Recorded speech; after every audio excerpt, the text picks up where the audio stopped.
চলে যাচ্ছে সেখানে।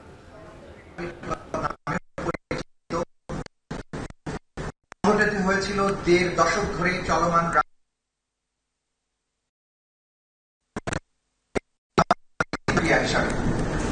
২০২৪ সালের ১ জুলাই থেকে ৫ আগস্ট পর্যন্ত সময়ে আসামিগণের নেতৃত্বাধীন সরকারের বিরুদ্ধে বৈধ চ্যালেঞ্জ হিসেবে দেখা দেয়া তরুণদের অবিস্মরণীয় জাগরণ নির্মূল করার উদ্দেশ্যে আসামিগণ সমস্ত রাষ্ট্রযন্ত্রকে ব্যবহার করে ওইসব মুক্তিকামী ছাত্র জনতাকে নির্মূল বা স্তব্ধ করে দেওয়ার উদ্দেশ্যে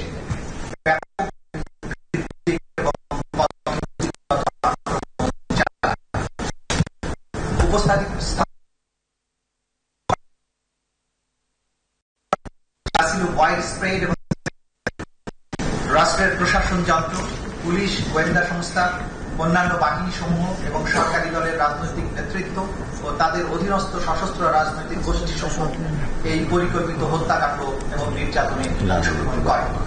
মাননীয় আদালত এই বিচার বাংলাদেশের আভ্যন্তরীণ বিষয় নয়, বরং ২০২৪ সালের জুলাই আগস্টে সংঘটিত মানবতা বিরোধী অপরাধ,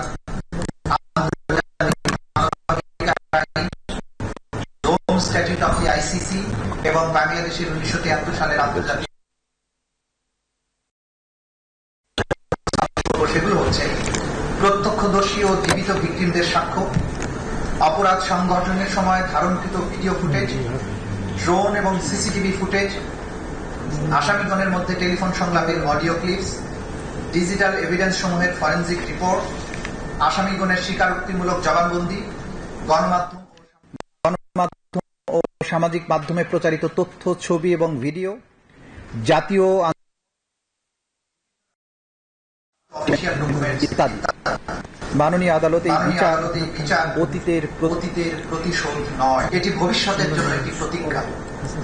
আমরা প্রমাণ করতে চাই একটি সভ্য সমাজ যেখানে গণতন্ত্র এবং আইনের শাসন থাকবে, সেখানে গণহত্যা কিংবা মানবতা বিরোধী অপরাধ করা হবে না। বিচার থাকবে সেখানে কেউ আইনের ঊর্ধ্বে থাকতে পারে না।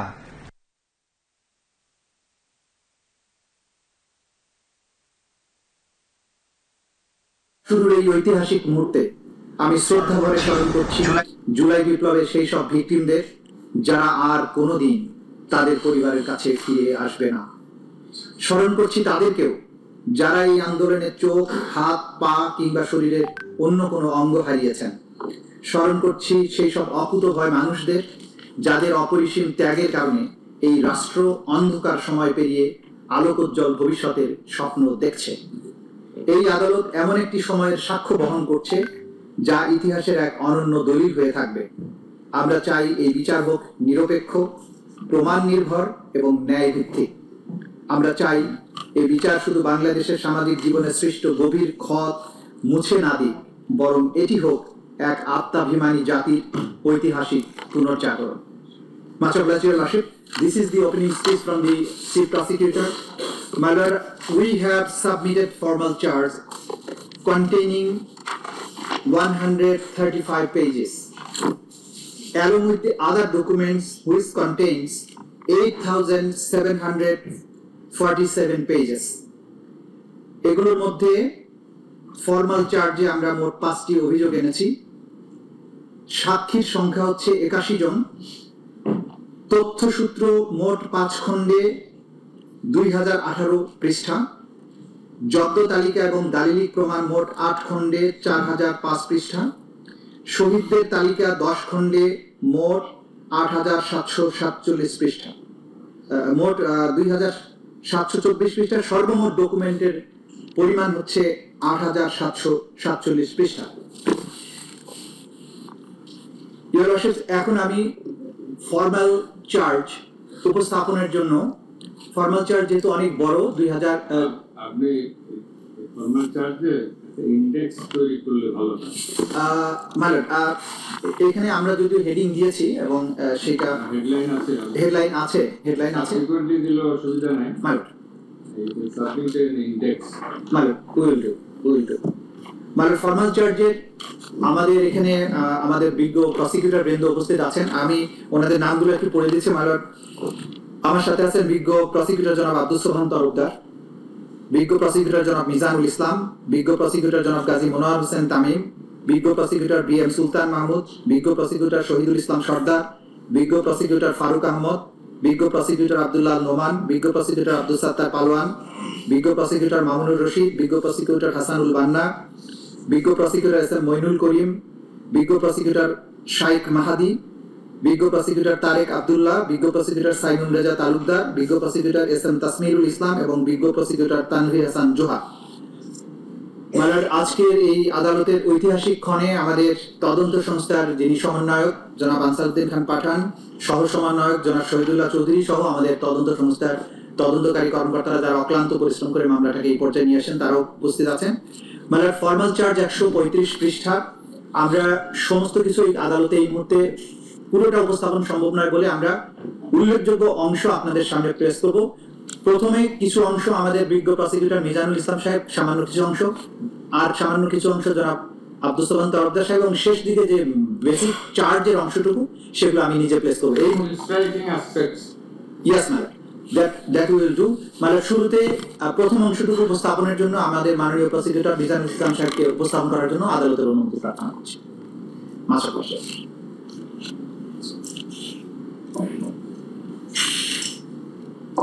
মাননীয় আদালত, ইসলামের যে প্রসিকিউটর সাহেবের বক্তব্যের ধারাবাহিকতা যেটা বলতে চাই, এই মামলা ট্রাইব্যুনালে প্রেস করবে বলো। ট্রাইব্যুনাল মাননীয় ট্রাইব্যুনাল শুরুতে মেয়র বলেছি, সরি মেয়র, এই ট্রাইব্যুনালের যে মামলাটা আজকে ফরমাল চার্জ দাখিল করেছি, সেই ফরমাল চার্জটা অভিযোগ দাখিল হয়েছিল, অর্থাৎ কমপ্লেন দাখিল হয়েছিল গত 14/8/24 তারিখে, যেটা 127 হিসাবে নিবন্ধিত হয়েছিল। এটা প্রথম তদন্তকারী কর্মকর্তা ছিলেন জনাব জামি আলম খান। পরবর্তীতে তা পরিবর্তন করে আরেকজন তদন্তকারী কর্মকর্তা জনাব আলমগীর হোসেন PPM সেবা নিযুক্ত হয়েছিলেন। এনাকে সার্বিক সহযোগিতা করেছিলেন বিশেষ তদন্তকারী কর্মকর্তা জনাব তানভীর হাসান জোহা। তদন্ত শেষে তদন্তকারী কর্মকর্তা জনাব আলমগীর হোসেন 12/5/2025 তারিখে তদন্ত প্রতিবেদন দাখিল করেন, যাতে এই 3 জনকে আসামি করা হয়েছে। তারা হলেন সাবেক প্রধানমন্ত্রী শেখ হাসিনা, সাবেক স্বরাষ্ট্রমন্ত্রী আসাদুজ্জামান খান কামাল এবং সাবেক IGP চৌধুরী আব্দুল্লাহ আল মাহমুদ। এই মামলা তদন্তে সংগৃহীত যে সমস্ত তথ্য উপাত্ত, পত্র পত্রিকা, তথ্য উপাত্তের মধ্যে ছিল পত্র পত্রিকা, ভিডিও, অডিও কল এবং আর অন্যান্য আনুষঙ্গিক বিভিন্ন প্রতিবেদন সংগ্রহ করে তিনি যে রিপোর্ট দিয়েছেন তার ভিত্তিতে আমরা এই ফরমাল চার্জ তৈরি করেছি জনাব আলমগীর সাহেবের সহায়তায়। সেইখানে আমরা মূল অভিযোগে যাওয়ার আগে আওয়ামী লীগের দুঃশাসন এবং আওয়ামী লীগ এবং শেখ হাসিনা কিভাবে ফ্যাসিবাদী শাসনের নিজেদেরকে রূপান্তরিত করেছিল, কিভাবে দেশে একটা স্বৈরাচার প্রতিষ্ঠিত হয়েছিল, কিভাবে একটা একনায়কতন্ত্র প্রতিষ্ঠিত হয়েছিল, তার কিছু ধারাবাহিক বর্ণনা মাননীয় ট্রাইব্যুনালে দেওয়া প্রয়োজনীয়তা অনুভব করছি। বাংলাদেশে ফ্যাসিবাদ এই আওয়ামী লীগ দুঃশাসনের ইতিহাস 24 বিপ্লবের পটভূমি যেভাবে সংগঠিত হয়েছিল তার মূল বর্ণনাটা আমরা দেখেছি, মূল অবস্থানটা দেখেছি। জুলাই বিপ্লব 1 জুলাই থেকে 5 আগস্ট পর্যন্ত সাবেক প্রধানমন্ত্রী শেখ হাসিনা ফ্যাসিবাদী এবং সর্বকাশী একনায়কতন্ত্রকে উৎখাত করা হয়েছিল। ছাত্র জনতার এই আন্দোলন দমনের ফ্যাসিস্ট শেখ হাসিনার নেতৃত্বাধীন আওয়ামী লীগ সরকারের অনুগত রাজনৈতিক মদতপুষ্ট আইন শৃঙ্খলা বাহিনীর ঘাতক সদস্যবৃন্দ এবং আওয়ামী লীগ এবং তার অঙ্গ সংগঠনের 14 দলীয় সশস্ত্র বাহিনী কর্তৃক সংগঠিত ব্যাপক মাত্রা পদ্ধতিগত আক্রমণ ও লক্ষ্যভিত্তিক নিপীড়ন যা আসামিদের জ্ঞাতসারে সংগঠিত হয়েছিল। এতে প্রায় 1.5 সহস্রাধিক মানুষকে হত্যা করা হয়েছে, 25 সহস্রাধিক মানুষের আহত, অঙ্গহানি ও দৃষ্টিশক্তি কমছে। আওয়ামী এই যে কারণে এই সরকারকে উৎখাত করতে জনগণ উদ্বুদ্ধ হয়েছিল, জনগণ এই আন্দোলনকে সমর্থন দিয়েছিল। এই আলোচনার জন্য প্রথমে আমাদেরকে আওয়ামী লীগের প্রথম শাসন আমল এবং বাংলাদেশ স্বাধীন হওয়ার স্বাধীনতা যুদ্ধের প্রেক্ষাপটে কিছু আলোচনা দরকার। সদ্য স্বাধীন দেশ একটা সম্ভাবনার দেশ হিসাবে, গণতান্ত্রিক আশা আকাঙ্ক্ষা এবং সুখী সমৃদ্ধশালী দেশ হিসাবে প্রতিষ্ঠার আকাঙ্ক্ষায় জনতা এই দেশ স্বাধীন করলেও 1971 সালে স্বাধীন হলেও স্বাধীনতার পরপরই আওয়ামী লীগ সরকার তাদের জনগণকে প্রদত্ত প্রতিশ্রুতি লঙ্ঘন করে একনায়কতন্ত্র, স্বৈরাচার এবং নিপীড়ন ব্যবস্থা কায়েম করেছিল, যার প্রথম পদক্ষেপ ছিল রক্ষী বাহিনী গঠন। এই রক্ষী বাহিনী গঠনের মাধ্যমে দেশের মানুষকে অত্যাচার করা হয়েছিল, নিপীড়ন করা হয়েছিল, গুম করা হয়েছিল, এবং শুধু তাই নয়, এই রক্ষী বাহিনীর কৃত অপরাধ যেন বিচারের আওতায় না আসে, এই জন্য ওই আইনে একটা ধারা সংযোজন করা হয়েছিল যাতে তাদের কৃত যে কোনো কর্মকাণ্ডের জন্য তাদেরকে দায়ী মুক্তি দেওয়া হয়। এরপরে আমরা দ্বিতীয় বিষয় যেটা দেখতে চাই, সেটা মাননীয় ট্রাইব্যুনালের সঙ্গে উপস্থাপন করতে চাই, প্রথম সংশোধনী নির্বাচন। আমরা 2014 সালের ভোটারবিহীন নির্বাচন, 18 সালের নিশিরাতের নির্বাচন, যা ওনাকে লাইলাতুল ইলেকশনও বলেন, তারপরে আমি এবং দাবির নির্বাচন বহু আলোচনা শুনেছি, কিন্তু এটা সূত্রপাত ঘটেছিল 1973 সালের প্রথম সংসদীয় নির্বাচনে। ওই সময় বিরোধী কণ্ঠস্বর তেমন ছিল না বললেই চলে। একমাত্র বিরোধী কণ্ঠস্বর মেজর জলিল সাহেব নির্বাচিত হবেন, এবং এই নির্বাচনকে ঠেকানোর জন্য, নির্বাচনকে জনগণের রায়কে ভুলণ্ডিত করার জন্য বরিশাল থেকে তার নির্বাচন এলাকায় হেলিকপ্টার করে ব্যালট বাক্স ঢাকায় নিয়ে এসে তাকে পরাজিত করা হয়েছিল, পরাজিত দেখানো হয়েছিল। আমরা প্রত্যেকটা যে অভিযোগে এখানে আনয়ন করেছি, বর্ণনা দিয়েছি, তার তথ্য সূত্র আমরা বর্ণনা করেছি এবং ওই 5টা ভলিউমে আমরা দাখিল করেছি। এরপরে এই আওয়ামী লীগ শাসন আমলের আর একটা দিক হচ্ছে 1974 সালের ভয়াবহ দুর্ভিক্ষ। এই দুর্ভিক্ষে লক্ষ লক্ষ মানুষ নিহত হয়েছিলেন। একটি হিসাবে দেখা যায় গড়ে প্রতিদিন 15,000-এর বেশি লোক মারা যেত। গণতান্ত্রিক প্রক্রিয়ার কবর রচনা ও বাকশাল গঠন, স্বাধীনতা, মুক্তি এবং বহুদলীয় গণতন্ত্রের স্বপ্ন নিয়ে যে মুক্তিযুদ্ধ সংগঠিত ছিল, সেই স্বপ্নকে ভুলণ্ডিত করে 1975 সালের 25শে জানুয়ারি বাংলাদেশ সংবিধানে 4র্থ সংশোধনী আনয়ন এবং বাংলাদেশ কৃষক শ্রমিক আওয়ামী লীগ অর্থাৎ বাকশাল নামক সংগঠন প্রতিষ্ঠার মাধ্যমে গণতান্ত্রিক প্রক্রিয়ার কবর রচনা করে বাংলাদেশে চূড়ান্তভাবে একটি একদলীয় শাসন ব্যবস্থা চালু করা হয়। বাকশাল গঠনের পর অন্যান্য সকল রাজনৈতিক দলের কার্যক্রম নিষিদ্ধ করা হয়, সংবাদপত্রের স্বাধীনতা সীমিত করা হয়, সমস্ত ক্ষমতা কেন্দ্রীভূত হয় এক ব্যক্তি অর্থাৎ শেখ মুজিবুর রহমানের হাতে। সাধারণ নির্বাচন বা উপনির্বাচনে কোনো প্রার্থী হওয়ার কোনো সুযোগ ছিল না, যদি না তিনি বাকশাল প্রধান শেখ মুজিবুর রহমান কর্তৃক মনোনীত হতেন। এই বাকশাল প্রতিষ্ঠার মাধ্যমে মুক্ত সংবাদপত্রের কণ্ঠরোধ করা হয়। সরকার নিয়ন্ত্রিত 4টি পত্রিকা, দৈনিক Bangla, daily Bangladesh Times, daily Bangladesh observer এবং সাপ্তাহিক বিচিত্রা বাদে সকল পত্রিকার প্রকাশনা বন্ধ করে দেওয়া হয়। এই 4টি অনুমোদিত পত্রিকাতেও সরকারি নিয়ন্ত্রণ আরোপ করে মানুষের মৌলিক অধিকার খর্ব করা হয়। বিরোধীদেরকে বিনা বিচারে আটক রাখার জন্য সংবিধান সংশোধন করে নিবর্তনমূলক আটক রাখার বিধান সম্বলিত আইন পাশ করার সুযোগ করে দেওয়া হয়। এই সদ্য স্বাধীন বাংলাদেশের গণতান্ত্রিক প্রক্রিয়াকে ধ্বংস করে দেয়, দেশকে ফ্যাসিবাদের রাষ্ট্রের দিকে ধাবিত করে। বাকশাল গঠনের প্রতিবাদে পার্লামেন্ট ও মন্ত্রিসভা থেকে পদত্যাগ করেছিলেন মুক্তিযুদ্ধের সর্বাধিনায়ক জেনারেল এম.এ.জি. ওসমানী এবং ব্যারিস্টার মঞ্জুর হোসেন।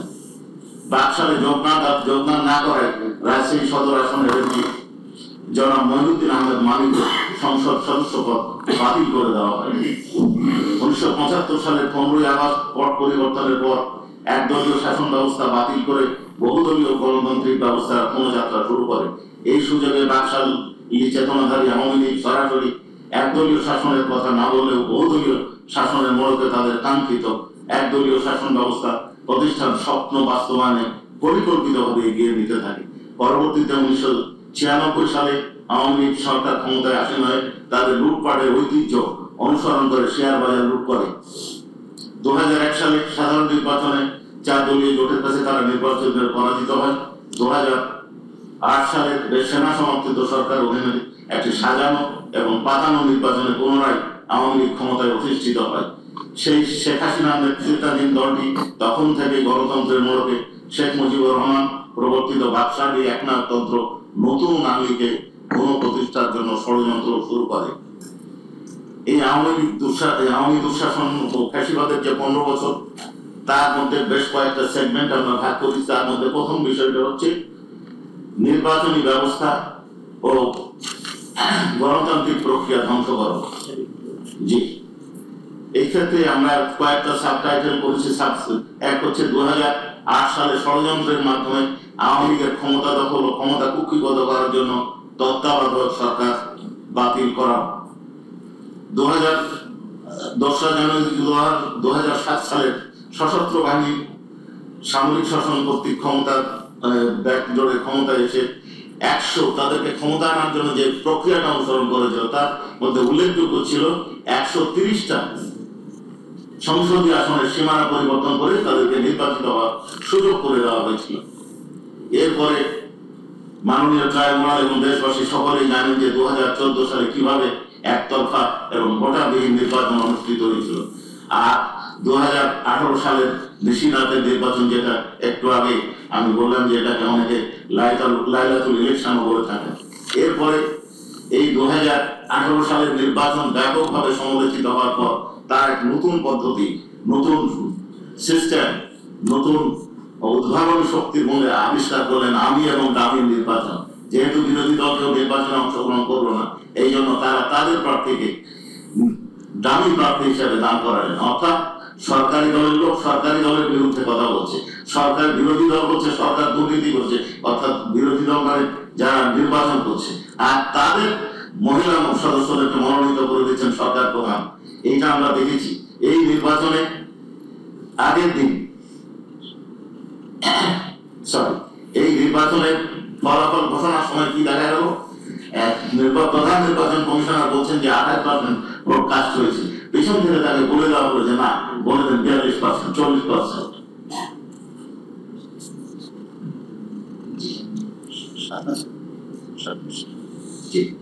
এরপরে স্থানীয় নির্বাচন সম্পর্কে মাননীয় ট্রাইব্যুনাল এবং দেশবাসী জানেন কিভাবে এটাকে ভুলণ্ঠিত করা হয়েছিল। মানুষের রায়কে কিভাবে একজন নির্বাচিত হওয়ার পরে তাকে বাদ দিয়ে আরেকজনকে ভোট গণনা না করে ঘোষণা করে দেওয়া হয়েছিল নির্বাচিত চেয়ারম্যানের ও মেম্বার হিসাবে।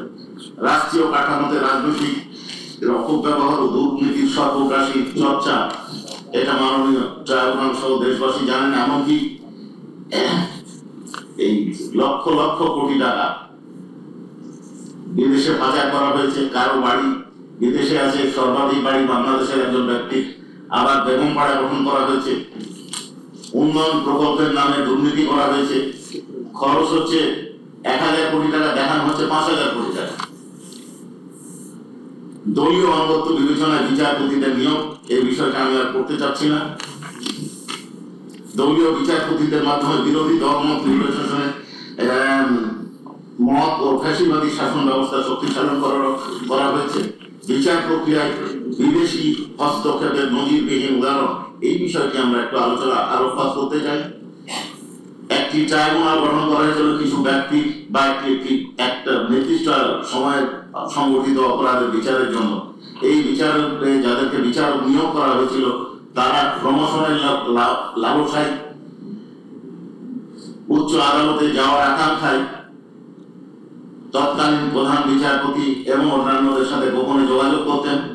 অন্যান্য বিচারপতিরা শেখ হাসিনার সাথে গোপনে বৈঠক করতেন কিভাবে জাজমেন্ট দিতে হবে, কিভাবে সিদ্ধান্ত দিতে হবে, এবং এরপরেও তারা দেখুন রায় তৈরি করতে পারতেন না। এই জন্য তারা বিদেশি এক ব্যক্তির সাথে যোগাযোগ করে রায়ের কাঠামো লিখে নিতেন। বিচার বিভাগের উপর নিয়ন্ত্রণ আরোপ এবং প্রধান বিচারপতি অপসারণের জন্য যে সিস্টেমটা আমাদের দেশে গড়ে উঠেছিল 75 সালের 15ই আগস্টের পর থেকে, সেটাকে পরিবর্তন করে সুপ্রিম জুডিশিয়াল কাউন্সিল বাতিল করে সংসদের হাতে, অর্থাৎ আওয়ামী লীগ নিয়ন্ত্রিত সংসদের হাতে নিয়ে যাওয়া হয়েছিল।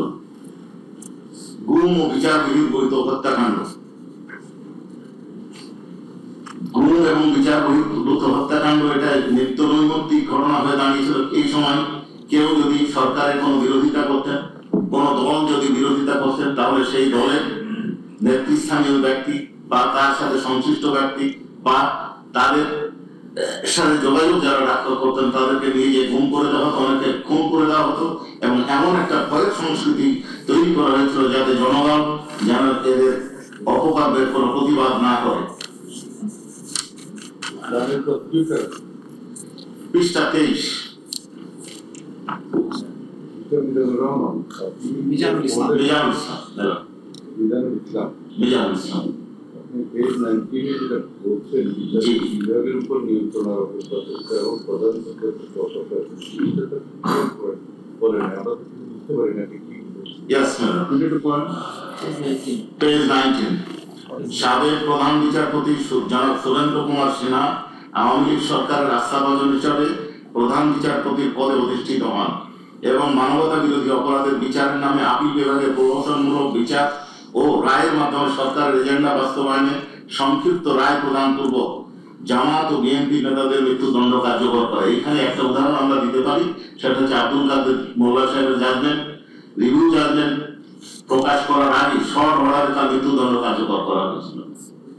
যে কিন্তু শেখ হাসিনার সাথে বিচার বিভাগের নিয়ন্ত্রণ নিয়ে বিচারপতি এস.কে. সিনহা চেয়েছিলেন বিচার বিভাগের প্রধান হিসাবে বিচার বিভাগের একচ্ছত্র নিয়ন্ত্রণ তার হাতে থাকবে।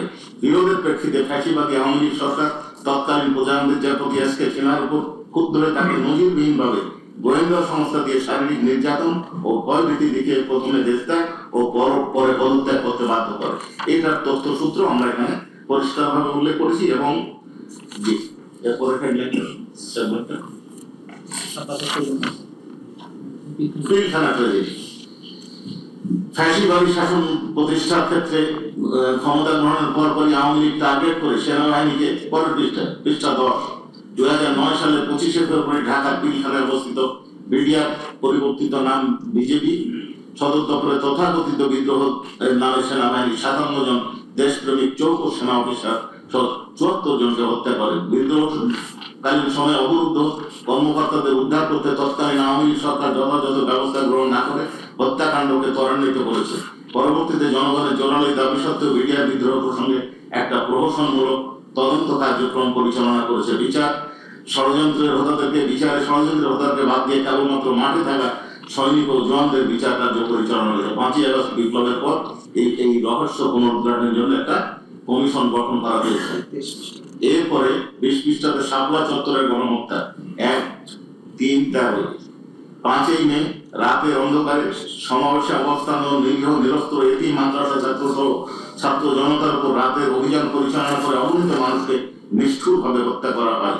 এই অপারেশনের নিষ্ঠুরতা ও হত্যাযোগ্য যেন দেশবাসী জানতে না পারে এই জন্য তাৎক্ষণিকভাবে সরাসরি সম্প্রচাররত দিগন্ত টিভি এবং ইসলামিক টিভি নামে 2টি ইলেকট্রনিক মিডিয়া বন্ধ করে দেওয়া হয়। এই সংবাদ এর মাঝের অংশে আছে অধিকার নামক একটি সংগঠনের হত্যাকাণ্ডের বিষয়ে বর্ণনা দেওয়া তার প্রধানের বিরুদ্ধে মামলা ডিজিটাল নিরাপত্তা আইনে মামলা দায়ের করে তাকে কারাদণ্ডে দণ্ডিত করা হয়। এরপরে গুম ও বিচার বহির্ভূত হত্যাকাণ্ড 21।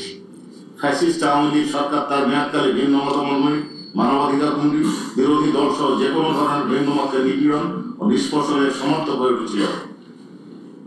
এই সময় একটা রিপোর্টে দেখা যায় নিখোঁজ হয়েছিল 416 জন, আর একটা রিপোর্টে দেখা যায় 611 জন। তার মধ্যে হিউম্যান রাইটস ওয়াচের বক্তব্য এর মধ্যে 383 জন আর ফিরে আসেনি। প্রতিবেদনে 86 জনের গুমের কথা উল্লেখ হয়েছে এবং এরই ধারাবাহিকতায় এই নিষ্ঠুরতা এবং গুম খুনের সুরাহা না করে 2001 সালে ডিসেম্বরে মার্কিন যুক্তরাষ্ট্র বাংলাদেশের র্যাপিড অ্যাকশন ব্যাটালিয়ন র্যাবের উপর মানবাধিকার চরম লঙ্ঘন করার জন্য নিষেধাজ্ঞা আরোপ করে।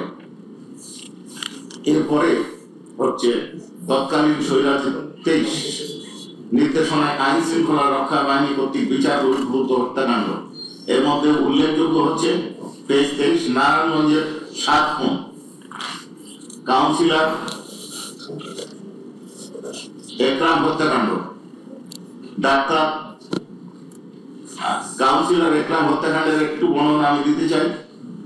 তেসরা 3 নম্বর ওয়ার্ডের কাউন্সিলর উপজেলা যুবলীগের দীর্ঘদিনের সভাপতি একরামুল হক, যাকে ওই বছর 26শে মে গভীর রাতে কথিত বন্ধুদের নির্মমভাবে হত্যা করে। ঘটনার দিন একটি গোয়েন্দা সংস্থার লোকজন তাকে বারবার ফোন করে একটা জমি কেনার সহায়তা করার জন্য চাপ দিলে সেই গোয়েন্দা সংস্থার কর্মকর্তারা কথা অনুযায়ী তিনি বাসা থেকে বের হন।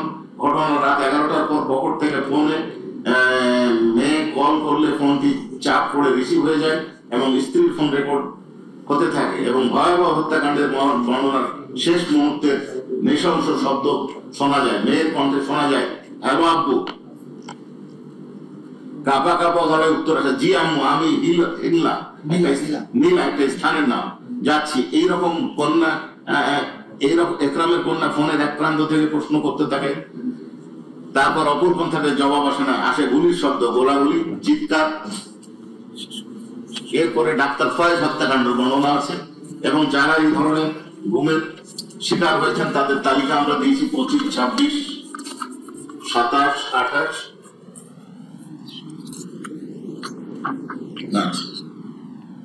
তারপরে আমরা 29-এ দিয়েছি পেজ আওয়ামী লীগের 15 বছরের দুঃশাসন আমলের দেশ থেকে বাধ্য হওয়া ব্যক্তিদের তালিকা।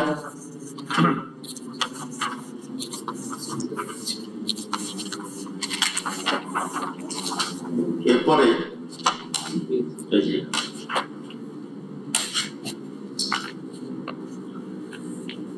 হচ্ছে ডিজিটাল নিরাপত্তা আইনের মাধ্যমে দমন পীড়ন, এই 38। এই ডিজিটাল নিরাপত্তা আইনের মাধ্যমে নিপীড়িত উল্লেখযোগ্য ব্যক্তি সময়ের তালিকা আমরা উল্লেখ করেছি।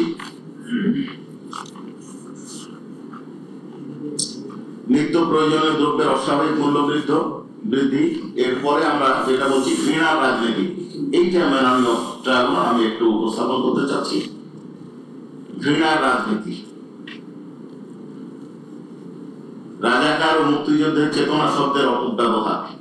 1971 সালের মহান স্বাধীনতা সংগ্রামের মধ্য দিয়ে বাংলাদেশ জন্ম হওয়ার পর থেকেই মুক্তিযুদ্ধকে পুঁজি করে ফ্যাসিবাদী আওয়ামী লীগ জাতিকে বিভক্ত করার অপচেষ্টায় লিপ্ত হয়, প্রচেষ্টা চালিয়ে যায়। নিজেদেরকে মুক্তিযুদ্ধের পক্ষের শক্তি ও বিরোধী মতাদর্শের যে কোনো ব্যক্তি, বিশেষত ইসলামী মনোভাবাপন্ন ব্যক্তিদের স্বাধীনতার বিপক্ষের শক্তি, রাজাকার ইত্যাদি নামে প্রচারের মাধ্যমে এক ধরনের অবমানের অমানবিকরণ প্রক্রিয়া দীর্ঘদিন থেকে চলে আসছে। মুক্তিযুদ্ধের ইতিহাসের অপব্যাখ্যা করে শুধুমাত্র ফ্যাসিস্ট আওয়ামী লীগ সরকার ও রাজাকার নামে অভিযোগ করে ডিভাইড অ্যান্ড রুল পলিসি জারি করে বৈষম্য, এই প্যারার শেষে একটা সেপারেট সেগমেন্ট, বৈষম্য বিরোধী আন্দোলন ও রাজাকার ত্যাগ। যে কোনো গণহত্যা বা মানবতা বিরোধী অপরাধ সংগঠনের পূর্বে অপরাধীর একটা সাংস্কৃতিক বা মনস্তাত্ত্বিক প্রস্তুতি গ্রহণ করে, যার অন্যতম প্রধান উপাদান হলো অপমানজনক ও অবমাননাকর ভাষার ব্যবহার। ইতিহাসের বিভিন্ন অধ্যায়ে দেখা যায় যে আফ্রিকার রোয়ান্ডার তুৎসিদের টেরাকোটা বলা হতো, নাজি জার্মানিতে ইহুদিদেরকে ইহুদু বলা হতো, বসনিয়ায় মুসলিমদেরকে ক্যান্সার বলা হতো, মিয়ানমারের রোহিঙ্গাদেরকে বাঙালি বা অনুপ্রবেশকারী, সুদানের দারপুরদের আফ্রিকানদের দাস হিসাবে চিহ্নিত করার মতো ভাষা ব্যবহার। এসব ভাষা কেবল ঘৃণা ছড়ানি বরং সংশ্লিষ্ট গোষ্ঠীগুলির প্রতি সহিংসতায় ন্যায্যতা দিতে সহায়তা করেছে।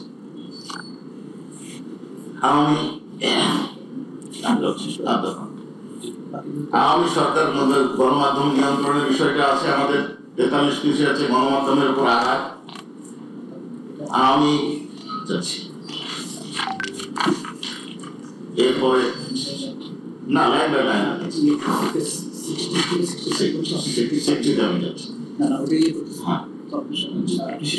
বিপ্লবের সূচনা হয়েছিল 24শে জুলাই। বিপ্লবের সূচনা হয় 1 জুলাই থেকে 5ই আগস্ট, যার বর্ণনা আমরা দেখতে পাচ্ছি। আমাদের সকলেরই জানা আছে কোটার ইতিহাস। কোটার ইতিহাসে সিম্পল একটা কথা আমি সেখানে বলতে চাই, কোটা আন্দোলনটা কেন হলো।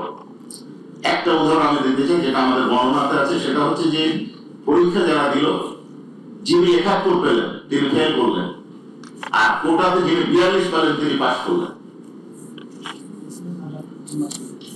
আর শেষ আমি যে দুটো বিষয় আনতে চাচ্ছি, এক হচ্ছে প্রাণঘাতী অস্ত্রের ব্যবহারের নির্দেশ। আমরা তৎকালীন প্রধানমন্ত্রী শেখ হাসিনা এবং ঢাকা দক্ষিণ city corporation mayor Fazle Noor Tapas এবং ঢাকা বিশ্ববিদ্যালয়ের ভাইস চ্যান্সেলর এবং শেখ হাসিনার মধ্যেকার 16 জুলাই এবং 18 জুলাই দুটো ফোন আলাপের অডিও দাখিল করছি ইনভেস্টিগেশন রিপোর্ট সময় সংগ্রহ করেছে, তাতে দেখা যায় উনি বলছেন যে এদের ইংল্যান্ডে গুলি করে মারা হয়েছে, ছাত্রদেরকে মেরে ফেলতে হবে, কোনো সমস্যা নাই, আর কিন্তু লেটার উইকেন ব্যবহার করতে হচ্ছে। আরেকটা বিষয় কি বলছেন, সেটা হচ্ছে যে আমি বললাম ভাঙতে অমুক জিনিস, আগুন দিতে, ওরা যে সেতু ভবনে ভেঙে দিল, অর্থাৎ আগুন জ্বালার পরিকল্পনাটা তিনি তৈরি করেছিলেন। বাকিটা আমার লাইনের সিনিয়র আব্দুল সমদ আপনি বলছেন। আমি শার্টের উপর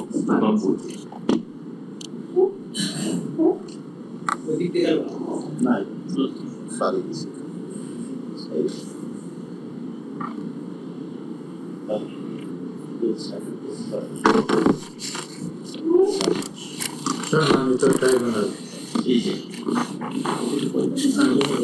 এই জুলাই বিপ্লবে সংঘটিত মানবাধিক বিরোধী অপরাধের ভিকটিমদের পরিচয়, পেজ 60।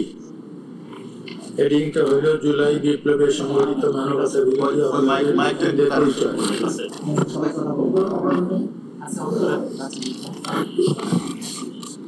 2024 সালে জুলাই আগস্টে ক্ষমতাসীন আওয়ামী লীগের সরকার কর্তৃক ছাত্র জনতার শান্তিপূর্ণ আন্দোলন দমন এবং রাজনৈতিক নিপীড়ন করার জন্য বৈষম্য বিরোধী ছাত্র আন্দোলনের অংশগ্রহণকারী নিরীহ নিরস্ত ছাত্র জনতা বিরোধী দলের নেতাকর্মী, বিশেষত বিএনপি, জামাত, অন্যান্য দলের সদস্য ছাড়াও আন্দোলনে অংশগ্রহণকারী সকল শ্রেণী পেশা সাধারণ মানুষকে লক্ষ্যবস্তু হিসেবে নির্ধারণ করা হয়, যারা এই সময়কালে পরিচালিত সকল প্রকার আক্রমণ, নির্যাতন, নিপীড়ন, গণগ্রেপ্তার, মামলাবাজি, ভয়ভীতি ও সহিংসতার মুখে পড়েন। এই আন্দোলনের সমর্থনকারী হিসেবে ভিন্ন মতাবলম্বী চিকিৎসক, আইনজীবী, সাংবাদিক, মানবাধিকার কর্মী, শিক্ষাবিদ, অনলাইন সমালোচক ও সাধারণ নাগরিকদের নির্যাতন, নিপীড়ন, গণগ্রেপ্তার ইত্যাদি দমনমূলক ব্যবস্থার মাধ্যমে হয়রানির শিকার হতে হয়। ভিকটিম নির্ধারণে ব্যবহৃত কৌশল, আওয়ামী লীগের শাসনামলীর নিরাপত্তা ও গোয়েন্দা সংস্থাগুলোর সহায়তায় রাষ্ট্র সুসংগঠিতভাবে সর্বত্র নজরদারি দমন নীতির প্রাতিষ্ঠানিক রূপ দিয়েছে। তারই ধারাবাহিকতায় মানুষের যোগাযোগ ও চলাফেরার উপর গোয়েন্দা সংস্থা যেমন DGDFI, NSI, CTTC, SB special branch এবং পুলিশের গোয়েন্দা বিভাগ সক্রিয়ভাবে সর্বাধুনিক তথ্য প্রযুক্তি ব্যবহারের মাধ্যমে নজরদারি করেছে। বিরোধী ও ভিন্নমত দমন ও নিপীড়নের কৌশল হিসাবে ডিজিটাল সার্ভেলেন্সের জন্য তারা একটি স্বতন্ত্র নজরদারি প্রতিষ্ঠান গড়ে তোলে, যার নাম দেওয়া হয় ন্যাশনাল টেলিকমিউনিকেশন মনিটরিং সেন্টার। শুরুতে এই নজরদারি কাজটি পরিচালনা করত র্যাপিড অ্যাকশন ব্যাটালিয়ন এবং প্রতিরক্ষা গোয়েন্দা মহাপরিদপ্তর। তখন এই নজরদারি ইউনিটির নাম ছিল ন্যাশনাল মনিটরিং সেন্টার। বাহ্যিক আবরণে এই প্রতিষ্ঠানটির কাজ অপরাধী শনাক্তকরণের বৈধ নজরদারি লক্ষ্য পরিচালিত বলে বলা হলেও আড়ালে এই প্রতিষ্ঠানের মাধ্যমে বিরোধী নেতাকর্মী এবং ভিন্ন মত পোষণকারী কিংবা সরকারের অবৈধ কর্মকাণ্ডের জন্য হুমকি হয়ে ওঠা ব্যক্তিবর্গকে নজরদারি, অপহরণ ও গুম করার কাজে ব্যবহৃত হয়ে থাকে। বিশেষত জুলাই আগস্ট গণবিপ্লবে এই আন্দোলনকারীদের চিহ্নিত করা এবং এর আলোকে দমন পীড়নের লক্ষ্যে নজরদারি করতে ড্রোন, ফোনে আড়ি পাতা এবং লোকেশন ট্র্যাকিং ইত্যাদি প্রযুক্তি ব্যবহার হয়েছে। এর পাশাপাশি আন্দোলনরত শিক্ষার্থীদের চিহ্নিত করতে আওয়ামী লীগ এবং অঙ্গ সংগঠন সমূহ যেমন ছাত্রলীগ, যুবলীগ তাদের মাঠ পর্যায়ে সশস্ত্র ক্যাডার বাহিনীকে ব্যবহার করেছে। এই সকল তথ্যের আলোকে আইন প্রয়োগকারী সংস্থাগুলো, বিশেষ করে পুলিশ ও র্যাব, প্রতিবাদ দমন, গ্রেপ্তার এবং বিক্ষোভ দমন করতে বল প্রয়োগ মাধ্যমে নিপীড়ন চালিয়েছে। যারা সরাসরি নির্দেশ দিয়েছিল তৎকালীন ফ্যাসিস্ট প্রধানমন্ত্রী শেখ হাসিনা এবং তা কার্যকর করেছে তৎকালীন সেতুমন্ত্রী ও আওয়ামী লীগ সাধারণ সম্পাদক ওবায়দুল কাদের, স্বরাষ্ট্র মন্ত্রী আসাদুজ্জামান খান কামাল, তৎকালীন আইজিবি চৌধুরী আব্দুল্লাহ আল মামুন সহ অন্যান্য রাজনৈতিক নেতৃবৃন্দ, প্রশাসনিক কর্মকর্তা ও তাদের অধীনস্থরা এবং আইন শৃঙ্খলা বাহিনী। চিন্তাধারার বাইরে সকল দল ও মতকে স্বাধীনতা বিরোধী নাম দিয়ে খারিজ করে দেওয়ার অপচেষ্টা করে। আওয়ামী লীগ বিরোধী দলে থাকাকালীন সময়ে দেশব্যাপী তাণ্ডব চালায়। বিশেষ করে 2006 সালে 28 অক্টোবর আওয়ামী লীগের দলীয় সিদ্ধান্তের লগি বৈঠা ও অস্ত্র ব্যবহারের মাধ্যমে সাপের মতো পিটিয়ে মানুষ হত্যার মতো নারকীয় কর্মকাণ্ড পরিচালনা করে, যা টেলিভিশনে সরাসরি সম্প্রচারের মাধ্যমে সারা পৃথিবী অবলোকন করে। এরপর ক্ষমতায় এসে বিডিআর হত্যাকাণ্ড, শাপলা চত্বর ম্যাসাকার, বিএনপি ও জামাতের বিক্ষোভ দমনের নামে শতাধিক মানুষ হত্যা, দেশব্যাপী গুম, ধর্ষণ, খুন ও সহ রাষ্ট্রীয় মদতে এবং অনাচারের রাজত্ব কায়েম করে, যেখানে দল হিসেবে আওয়ামী লীগের প্রায় সকল পর্যায়ের নেতাকর্মী সরাসরি অংশগ্রহণ করে এবং এর ফলে তাদের কোনো ধরনের জবাবদিহি দেওয়া হয়নি।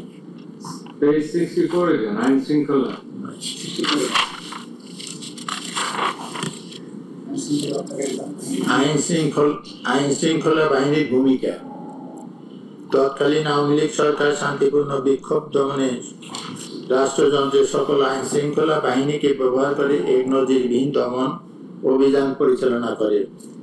Police, rapid action battalion, arm police battalion, Ansar battalion, border guard Bangladesh, BGP এবং সীমিত কিছু সংখ্যক সশস্ত্র বাহিনীর সদস্যের পাশাপাশি directorate general of forces of intelligence, DGFI, NSI, special branch, SB, সোয়াট, counter terrorism and transitional crime, CTTC, ডিবির মতো গোয়েন্দা সংস্থাগুলিকে ব্যবহার করে দেশব্যাপী ছাত্র ও নাগরিকদের উপর সহিংসতা চালানো হয়।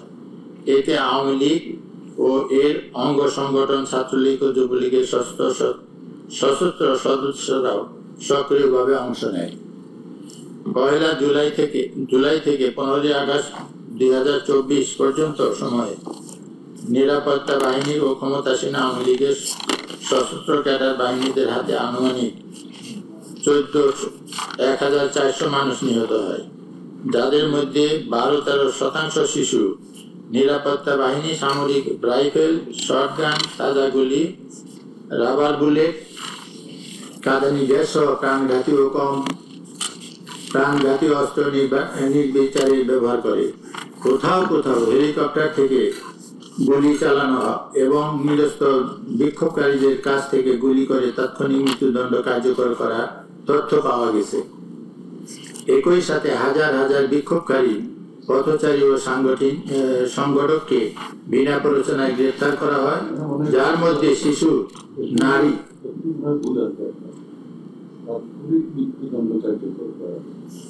কার্যকর করার তথ্য পাওয়া গেছে। দণ্ড না, মৃত্যু কার্যকর।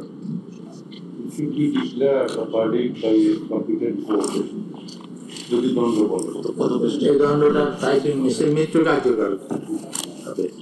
কার্যকর তথ্য পাওয়া গেছে। মৃত্যু কার্যকর করার তথ্য পাওয়া গেছে। মৃত্যু। একই সাথে হাজার হাজার বিক্ষোভকারী, পথচারী ও সংগঠককে বিনা প্ররোচনায় গ্রেফতার করা হয়, যার মধ্যে শিশু, নারী ও চিকিৎসা কর্মী অন্তর্ভুক্ত। শুধু 17 থেকে 29 জুলাইয়ের মধ্যে 10,000-এর বেশি গ্রেফতারের তথ্য পাওয়া যায়। আটক ব্যক্তিদের উপর নির্যাতন ও যৌন সহিংসতার অভিযোগ পাওয়া গেছে এবং ছাত্র নেতাদের বলপূর্বক গুম করার ঘটনায় ডিজিএফআই ও ডিবি জড়িত থাকার প্রমাণ পাওয়া গেছে। এছাড়া আহত বিক্ষোভকারীদের চিকিৎসা সেবায় বাধা দিতে হাসপাতাল থেকে জোরপূর্বক গ্রেফতার, চিকিৎসকদের হুমকি এবং সিসিটিভি ফুটেজ জব্দের মাধ্যমে চিকিৎসা কার্যক্রম প্রতিহত করা হয়। নারী আন্দোলনকারীদের বিরুদ্ধে নির্যাতন, ধর্ষণের হুমকি এবং সামাজিকভাবে হেয় করার উদ্দেশ্যে নিপীড়নের নির্দেশও পাওয়া গেছে।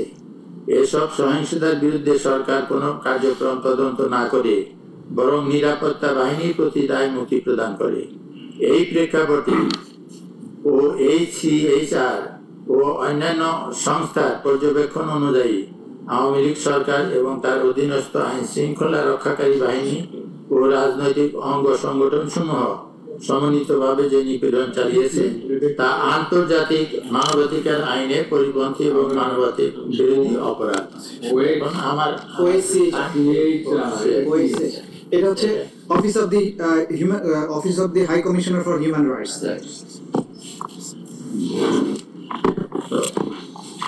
এরপরে আমার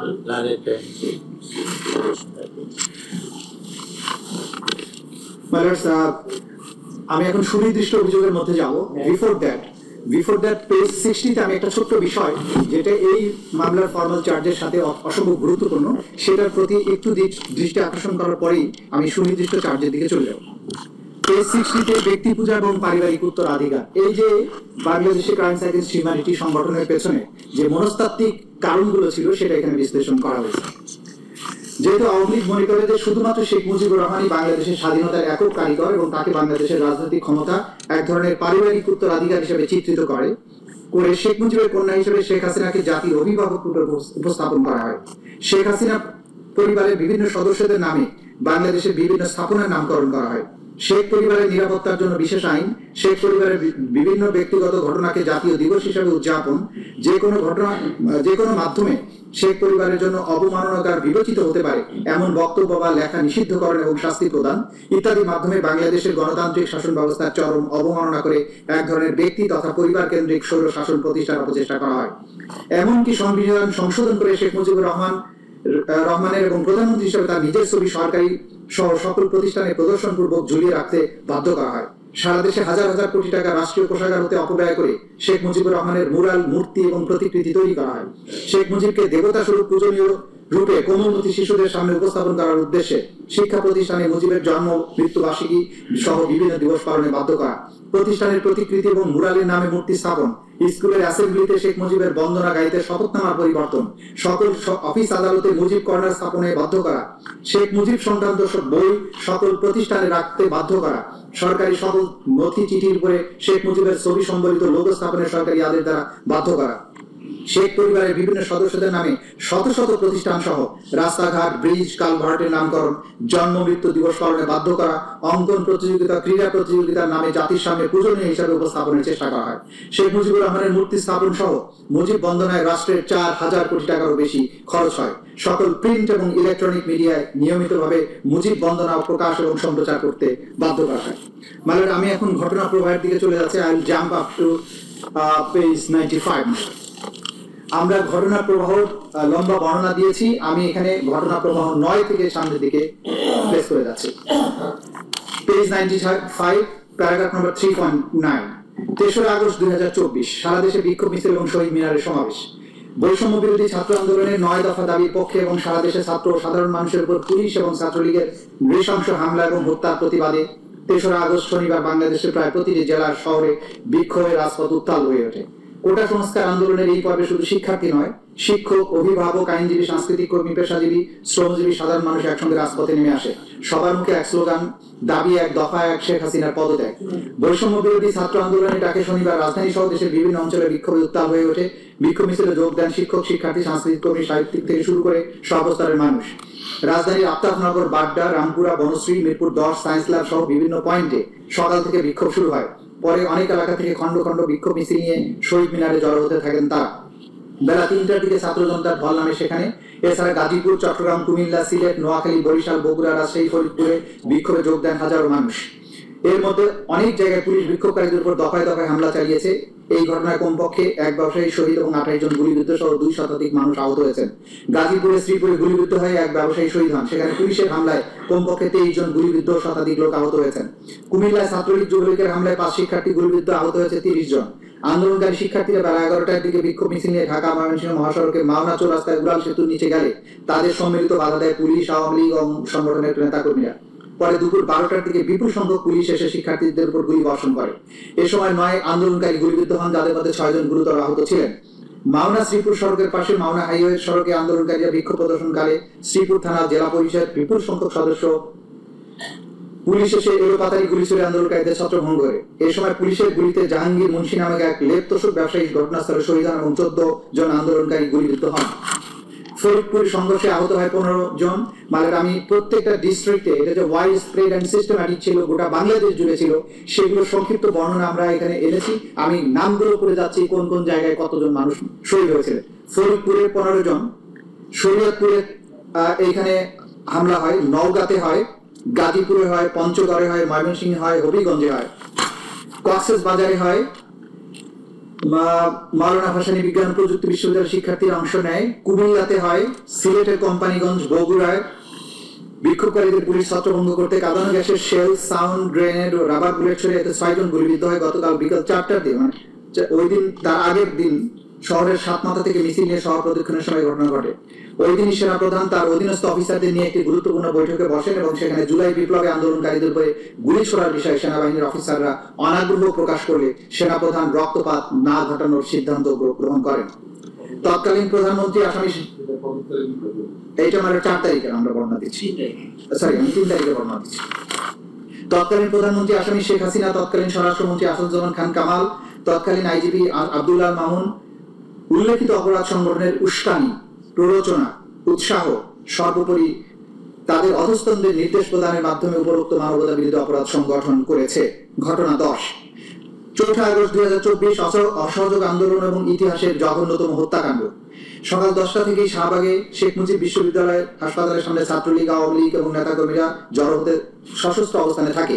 তারা রিভলভার, পিস্তল, শটগান, কাটার রাইফেল, রড, রামদা, বিভিন্ন ধরনের দেশীয় অস্ত্রশস্ত্র নিয়ে অবস্থান নেয়। আন্দোলনকারীরা শাহবাগে পৌঁছালে ছাত্রলীগ নেতাকর্মীরা তাদের মারধর করে। পরবর্তীতে ছাত্রদের উপর দায় চাপানোর জন্য হাসপাতালের ভেতরে আগুন লাগিয়ে দেয় সন্ত্রাসীরা। একই সময় বাংলা মোটর, আজিমপুর, খিলগাঁও, মোহাম্মদপুর, উত্তরা, টিকাটুলি, যাত্রাবাড়ি, ফার্মগেট, কারওয়ান বাজার, মিরপুর 10, শাহবাগ এলাকায় সংঘর্ষ ছড়িয়ে পড়ে। হামলা, গুলি, গ্রেনেড এবং লাশ। বাংলা মোটরে আওয়ামী লীগ নেতাকর্মীরা প্রকাশ্যে গুলি ছড়ে আন্দোলনকারীদের ছত্রভঙ্গ করে দেয়। আজিমপুরে হাসিবুর রহমান মানিকের নেতৃত্বে আওয়ামী লীগ নেতাকর্মীরা শিক্ষার্থীদের উপর নৃশংস হামলা চালায়। উত্তরায় শিক্ষার্থীদের উপর চালানো গুলিতে অন্তত 18 জন গুলিবিদ্ধ হয়ে হাসপাতালে ভর্তি হন। মোহাম্মদপুর বাস স্ট্যান্ডে আওয়ামী লীগ কর্মীরা লাঠি এবং দেশীয় অস্ত্র নিয়ে জড়ো হয়ে পুলিশকে সহযোগিতা করে নিরস্ত্র শিক্ষার্থীদের উপর হামলা চালায়। খিলগাঁওয়ে গলিতে গলিতে ছাত্রলীগ, পুলিশ এবং সরকার সমর্থিত সন্ত্রাসীরা একত্র হয়ে আন্দোলনকারীদের উপর নির্বিচার হামলা চালায়। সকাল 10টার পরে ধানমন্ডি 2 নম্বর সিটি কলেজ সায়েন্স ল্যাব এলাকায় জড়ো হতে থাকে U lab, Stamford, Dhaka college, Eden মহিলা college, Dhanmondi ideal college, Dhaka city college, Birshreshtho Munshi Abdul হক কলেজ, বীরশ্রেষ্ঠ নূর মোহাম্মদ পাবলিক কলেজ সহ আশেপাশের বিভিন্ন সরকারি বেসরকারি শিক্ষা প্রতিষ্ঠানের শিক্ষার্থীরা। পুলিশ, ছাত্রলীগ, যুবলীগ এবং আওয়ামী লীগের সমর্থিত নেতাকর্মীদের নৃশংস হামলায় যুদ্ধক্ষেত্রে পরিণত হয় রাজধানীর মিরপুর 10 এলাকা। পুলিশ এবং আওয়ামী লীগ নেতাকর্মীদের পাটকেল নিক্ষেপ, টিয়ারশেল, রাবার বুলেট, গুলি ছুটতে ছুটতে একজনের মৃত্যু হয়। সিলেট, রংপুর, পাবনা, কিশোরগঞ্জ, মুন্সিগঞ্জ, সিরাজগঞ্জ, কক্সেস বাজার, বরিশাল, বগুড়া, শেরপুর, ভোলা, জয়পুরহাট, সাভার, হবিগঞ্জ সহ মোট 19 জেলায় সহিংসতায় শহীদ হন অন্তত 91 জন। বেশিরভাগই শিক্ষার্থী, নিরস্ত্র আন্দোলনকারী। শহীদদের মধ্যে বহুজন সরকারি বাহিনীর গুলিতে প্রাণ হারান। সরকারের কঠোর দমন পীড়নের পদক্ষেপ হিসেবে বিকাল 6টা থেকে অনির্দিষ্টকালের জন্য কারফিউ জারি করা হয়। সারাদিন আহত এবং শহীদদের বহন করে ঢাকা মেডিকেল কলেজে মিনিটে মিনিটে আসতে থাকে অ্যাম্বুলেন্স। আন্দোলনকারীরা শহীদ মিনার থেকে শাহবাগের দিকে মিছিলে গিয়ে চিৎকার করতে থাকেন, আমার ভাই মরলে কেন, শেখ খুনি হাসিনা জবাব দেয়, এক দফা দাবি এক, শেখ হাসিনার পদত্যাগ। ওই দিন বর্ণিত স্থানসমূহ বাইরেও খুলনা, বাগেরহাট, ঝালকাঠি, বরিশাল শহরের অধিকাংশ আইন শৃঙ্খলা বাহিনীর ছত্রছায়ায় আওয়ামী ক্যাডাররা সশস্ত্র আক্রমণ চালালে মারাত্মক জখমের শিকার হয়। তৎকালীন প্রধানমন্ত্রী আসামি শেখ হাসিনা, তৎকালীন স্বরাষ্ট্রমন্ত্রী আসাদুজ্জামান খান কামাল, তৎকালীন আইজিপি চৌধুরী আব্দুল্লাহ মামুন উল্লেখিত অপরাধ সংগঠনের উস্কানি, প্ররোচনা, উৎসাহ, সর্বোপরি অধস্তনদের নির্দেশ প্রদানের মাধ্যমে উপরোক্ত মানবতা বিরোধী অপরাধ সংগঠন করেছেন। ঘটনা 11 5 আগস্ট 2024, মার্চ টু ঢাকা। স্বাধীন বাংলাদেশের ইতিহাসে এক অবিস্মরণীয় দিন। ফ্যাসিস্ট শেখ হাসিনার দানবীয় শাসন ব্যবস্থা এবং দাম্ভিকতার পতন। 2024 সালের 5 আগস্ট বাংলাদেশের ইতিহাসে এক বিভীষিকাময় দিন হিসেবে চিহ্নিত হয়ে আছে। ফ্যাসিবাদী শেখ হাসিনার পতনের দিনে যখন লাখো জনতা মার্চ টু ঢাকা আন্দোলনের মাধ্যমে রাস্তায় নেমে আসে, তখন সরকারের দমন পীড়নের নিষ্ঠুরতা চূড়ান্ত সীমায় পৌঁছায়। সকাল থেকে সেনাবাহিনী জানত শেখ হাসিনার শাসনের অবসান ঘটেছে, কিন্তু হাসিনার অনুগত পুলিশ বাহিনীর কিছু সদস্য বাস্তবতা অস্বীকার করে প্রাণপণে গণবিপ্লব রুখে দেওয়ার চেষ্টা করে। শহরের বিভিন্ন প্রবেশ পথে কেন্দ্রস্থলে পুলিশের আর্মড ইউনিট, আনসার সদস্য, ছাত্র, সাধারণ মানুষকে লক্ষ্য করে নির্বিচারে প্রাণঘাতী রাইফেল এবং শটগানের গুলি ছোড়ে। চানখারপুল, শাহবাগ, রামপুরা ব্রিজ, বাড্ডা, মিরপুর, আজমপুর, আশুলিয়া, গাজীপুর প্রতিটি স্থানে রক্তাক্ত লাশ ছড়িয়ে পড়তে থাকে, যাদের অধিকাংশ ছিল কিশোর বা শিক্ষার্থী। রাজধানীর চানখারপুলে গুলিতে 6 জন ছাত্র জনতা শহীদ হন। আশুলিয়াতে পুলিশের ভয়াবহতা চরমে পৌঁছে। এখানে বহু সংখ্যক নিরীহ নিরস্ত্র মানুষকে হত্যা করা হয়। এর মধ্যে 6 জনকে, যাদের মধ্যে একজন জীবিত ছিল, পরবর্তীতে লাশ পুড়িয়ে দিয়ে পৈশাচিকতার চরম দৃষ্টান্ত স্থাপন করে। গাজীপুরের এক রিক্সা চালককে খুব কাছ থেকে গুলি করে হত্যা করে মরদেহ গুম করে ফেলা হয়। আশুলিয়া 16 বছর বয়সী এক কিশোরকে গুলি করে চিরতরে ভঙ্গ করা হয়। এমনকি 12-14 বছরের কিশোরদের দেহ ছিল পুলিশের লক্ষ্যবস্তু, যাদের শরীর ঝাঁঝরা হয়ে যায় শটগানের পিলেটে। প্রত্যক্ষদর্শীরা জানিয়েছেন, পুলিশ কারো পরিচয় না জেনেই, কোনো হুমকি ছাড়াই যাকে দেখছে তাকেই গুলি করেছে, যেন শহর জুড়ে বুলেটের বৃষ্টি চলছিল। মর্মান্তিকভাবে কিছু এলাকায় পুলিশ গুলিবিদ্ধ মরদেহ পুলিশ ভ্যানে উঠিয়ে আগুন লাগিয়ে পুড়িয়ে ফেলে। এমন বিভৎস পরিস্থিতি তৈরি করে যাতে জনগণ ভেবে নেয় এই প্রাণহানির জন্য দায়ী তারাই, যারা প্রতিবাদ করেছিল। 5ই আগস্ট ছিল মুক্তির সূচনা, কিন্তু সেই দিনটি রঙিন হওয়ার বদলে রঞ্জিত হয়েছিল রক্তে। এটি ছিল হাজারো মায়ের কান্নার দিন, এক নিষ্ঠুর শাসকের শেষ মুহূর্তের হিংস্র সবল। এই দিন সারা দেশে স্বৈরাচারী শেখ হাসিনার নির্দেশে তার অনুগত পুলিশ বাহিনীর কিছু সদস্য, আওয়ামী লীগ, ছাত্রলীগ, আওয়ামী লীগের অঙ্গ সংগঠন সমূহের সশস্ত্র সন্ত্রাসীরা বিভিন্ন শহর এবং অঞ্চলে নিরীহ নিরস্ত্র ছাত্র জনতার উপরে নির্বিচারে হামলা চালালে শত শত মানুষ নিহত হয়, হাজার হাজার মানুষ গুরুতর জখমপ্রাপ্ত হয়। তৎকালীন প্রধানমন্ত্রী আসামি শেখ হাসিনা, তৎকালীন স্বরাষ্ট্রমন্ত্রী আসাদুজ্জামান খান কামাল, তৎকালীন আইজিপি চৌধুরী আব্দুল্লাহ মামুন উল্লেখিত অপরাধ সংগঠনের উস্কানি, প্ররোচনা, উৎসাহ, সর্বোপরি সহায়তা, অধস্তনদের নির্দেশ প্রদানের মাধ্যমে উপরোক্ত মানবতা বিরোধী অপরাধ সংগঠন করেছেন। চিকিৎসা প্রদানে বাধা। তৎকালীন আওয়ামী ফ্যাসিস্ট সরকারের বিভিন্ন বাহিনী এবং আওয়ামী লীগের বিভিন্ন অঙ্গ সংগঠনের সশস্ত্র ক্যাডারদের আক্রমণে, চলমান আন্দোলনে আহত এবং গুরুতরভাবে জখমপ্রাপ্ত ব্যক্তিদের চিকিৎসা গ্রহণে বাধা প্রদান করে। প্রত্যক্ষদর্শীদের বিবরণ এবং ভিডিও থেকে প্রমাণ জানা যায়, পুলিশের ডিটেকটিভ ব্রাঞ্চ, ডিজিএফআই, এনএসআই এবং আওয়ামী লীগের সমর্থকেরা এই চিকিৎসা সহায়তায় বাধা প্রদান করে। চিকিৎসা সহায়তা বাধাগ্রস্ত করার জন্য অ্যাম্বুলেন্স আটকে দেওয়া, হাসপাতাল এলাকায় অবস্থান নিয়ে বিক্ষোভকারীদের তথ্য সংগ্রহ করা, যে রোগীদের জরুরি চিকিৎসার প্রয়োজন তাদের চিকিৎসা না দিয়ে গ্রেপ্তার করা এবং চিকিৎসা প্রদানকারী কর্মীদের ভয় দেখানো হয়। তার অংশ হিসাবে চিকিৎসা প্রদানকারী চিকিৎসককে দুর্গম অঞ্চলে বদলি করা হয়। ডিজিএফআই, এনএসআই সহ গোয়েন্দা ও নিরাপত্তা সংস্থাগুলো হাসপাতালগুলোতে অভিযান চালিয়ে মেডিকেল রেকর্ড জব্দ করে এবং চিকিৎসা প্রদানকারী কর্মীদের মিথ্যা রিপোর্ট তৈরি করতে বা চিকিৎসা প্রদানে অস্বীকার করতে চাপ দেয়। এই ধরনের ইচ্ছাকৃত চিকিৎসা সেবা ব্যবস্থা ব্যাহত করার ফলে আহত, জখম গুরুতর আকার ধারণ করে এবং অনেকের মৃত্যুর ঘটনা ঘটে। ভুক্তভোগী এবং প্রত্যক্ষদর্শীদের বিবরণ ইঙ্গিত করে যে পুলিশ প্রায়ই চিকিৎসা সহায়তা দিতে ইচ্ছাকৃতভাবে বাধা দিয়েছে, যেমনটা শেখ আসহাবুল ইয়ামিনের মৃত্যুর ঘটনায় দেখা যায়। ডিজিএফআই, এনএসআই, ডিটেকটিভ ব্রাঞ্চ এবং অন্যান্য সংস্থা হাসপাতালগুলোতে নজরদারিতে অংশ নেয়। তারা গুলিবিদ্ধ রোগীদের শনাক্ত করে চিকিৎসা কর্মী এবং আহতদের জিজ্ঞাসাবাদ করে, তাদের আঙ্গুলের ছাপ নেয়। কোনো আইনি প্রক্রিয়া ছাড়াই বিক্ষোভকারী শনাক্ত, নিরাপত্তা বাহিনী সহিংসতার প্রমাণ লুকাতে তারা চিকিৎসার নথি এবং অনেক হাসপাতালের সিসিটিভি ফুটেজ ধ্বংস করে ফেলে। আহত বিক্ষোভকারীদের যথাযথ চিকিৎসা না দিতে চিকিৎসা কর্মীদের উপর চাপ দেওয়া হয়। আহতদের আঘাতের কারণ সঠিকভাবে লিপিবদ্ধ না করতে চাপ দেওয়া হয়। একাধিক সাক্ষ্যের মাধ্যমে জানা যায় যে এটি ঊর্ধ্বতন মহলের নির্দেশে করা হয় এবং এর মধ্যে হাসপাতাল পরিদর্শনে আসা ঊর্ধ্বতন কর্মকর্তারাও ছিলেন। নিরাপত্তা বাহিনী এবং বিভিন্ন গোয়েন্দা সংস্থা বিভিন্ন হাসপাতালে একই ধরনের বাধা প্রয়োগ করেছে, যা থেকে প্রতীয়মান হয় উপর মহল থেকে সকল স্থানে একই কৌশল অবলম্বন করতে বলা হয়েছে। কোন এক হাসপাতালে গুলিবিদ্ধ হয়ে মারা যাওয়া ব্যক্তিদের মৃত্যুকে দুর্ঘটনা হিসেবে রেকর্ড করার নির্দেশ দেওয়া হয়। নির্দেশ না মানলে চিকিৎসা কর্মীদের বিরুদ্ধে মামলা করার হুমকি দেওয়া হয়। অন্য একটি হাসপাতালে পুলিশের নির্দেশ দেওয়া ছিল যে গুলিবিদ্ধ কাউকে ভর্তি না করা। অন্য একটি হাসপাতালে আওয়ামী লীগের একজন সংসদ সদস্য সরাসরি চিকিৎসার হুমকি দিয়ে আহত বিক্ষোভকারীদের চিকিৎসা প্রদান করতে বন্ধ করে দেয়। 2 জন চিকিৎসককে সেই নির্দেশ না মানে ডিটেকটিভ ব্রাঞ্চ তাদের গ্রেপ্তার করে। এর ফলে অন্যান্য আহতরা আতঙ্কে লুকিয়ে যায়। আরেক হাসপাতালে ডিজিএফআই, এনএসআই এর সদস্যরা আহত বিক্ষোভকারীদের চিকিৎসা প্রদানকারী চিকিৎসকদের জেরা করে নাম ঠিকানা লিখে রাখে। একটা হাসপাতালে যেখানে বিক্ষোভকারীরা চিকিৎসা নিচ্ছিল সেখানে 18 জুলাই একটি অজ্ঞাতনামা ব্যক্তি ফোন করে চিকিৎসা বন্ধ করতে হুমকি প্রদান করে। ছাত্রলীগ, আওয়ামী লীগ তাদের অঙ্গ সংগঠনের সমর্থকরা হাসপাতালে প্রবেশ পথে উপস্থিত থেকে অ্যাম্বুলেন্স, অন্যান্য ব্যক্তিগত গাড়ি, রিক্সা আটকে দিতে পুলিশকে সাহায্য করে। ফলে তীব্র চাপের ফলে স্বাভাবিক চিকিৎসা সেবা ব্যাহত হয়। অনেক আহত বিক্ষোভকারী, বিশেষ করে যারা গুলিবিদ্ধ, তারা বিভিন্ন চাপ ও ভয় প্রদর্শনের কারণে বেসরকারি হাসপাতাল ও প্রয়োজনীয় চিকিৎসা পাননি। অন্যদিকে অনেক চিকিৎসক, স্বাস্থ্যকর্মী নিজেদের জীবনের ঝুঁকি নিয়ে জরুরি ভিত্তিতে বিনা খরচে আহতদের চিকিৎসা দিয়েছেন, যার মধ্যে রাজধানীর ইবনে সিনা মেডিকেল কলেজ হাসপাতাল কৌশলে মহিলা ওয়ার্ডে পুরুষ জখমীদের চিকিৎসা প্রদান করে হেলমেটধারী ছাত্রলীগের তল্লাশি থেকে বাঁচার জন্য। নারী এবং শিশুদের প্রতি নিষ্ঠুরতা। তৎকালীন আওয়ামী ফ্যাসিস্ট সরকারের বিভিন্ন বাহিনী এবং আওয়ামী লীগের বিভিন্ন অঙ্গ সংগঠনের রাজনৈতিক নেতাকর্মীদের মাধ্যমে চলমান আন্দোলনে নারী ও শিশুদের প্রতি নিষ্ঠুরতার দৃশ্য ফুটে ওঠে। নারী আন্দোলনকারীরাও নিরাপত্তা বাহিনী ও সশস্ত্র আওয়ামী লীগ কর্মীদের হামলা থেকে রেহাই পায়নি। ঢাকা বিশ্ববিদ্যালয় ইডেন কলেজে নারী শিক্ষার্থীদের উপর হামলার পাশাপাশি ঢাকার বিভিন্ন স্থানে যাত্রাবাড়ি, উত্তরা, ধানমন্ডি, মিরপুর, ঢাকার বাইরে সাভার, কুমিল্লা, সিলেট, রংপুরে নারী বিক্ষোভকারীদের উপর হামলা করা হয়। অনুরূপভাবে তাদেরকে নির্বিচারে গ্রেপ্তার ও নির্যাতন করে অন্যান্য নিপীড়নের শিকার হতে হয়েছে, যাতে নারীরা বিক্ষোভে অংশগ্রহণ না করে এবং নেতৃত্ব না দেয়, এই জন্য তাদের নির্যাতন করা হয়। নারীদের শারীরিক নির্যাতনের লক্ষ্যে তাদের মুখ, বক্ষ, পেলভিস, নিতম্ব ইত্যাদি লক্ষ্য করে আঘাত করা হয়। আঘাত করার পাশাপাশি নারী পরিচয়ের কারণে লাঞ্ছিত করা হয়। শারীরিক সহিংসতার পাশাপাশি বিক্ষোভকারী নারীদেরকে বেশ্যা, পতিতা, পাইকারি মেয়ে ইত্যাদি অকথ্য ভাষায় গালমন্দ করা হয়। পুলিশ এবং আওয়ামী লীগ, ছাত্রলীগ সহ তাদের অঙ্গ সংগঠনের কর্মীরা নারী বিক্ষোভকারীদের ধর্ষণ, উলঙ্গ করে দেওয়া সহ বিভিন্ন যৌন হয়রানির হুমকি দেয়। আওয়ামী লীগ কর্মীদের হাতে নারী বিক্ষোভকারীদের শারীরিক যৌন সহিংসতার একটি ঘটনা ঘটেছে।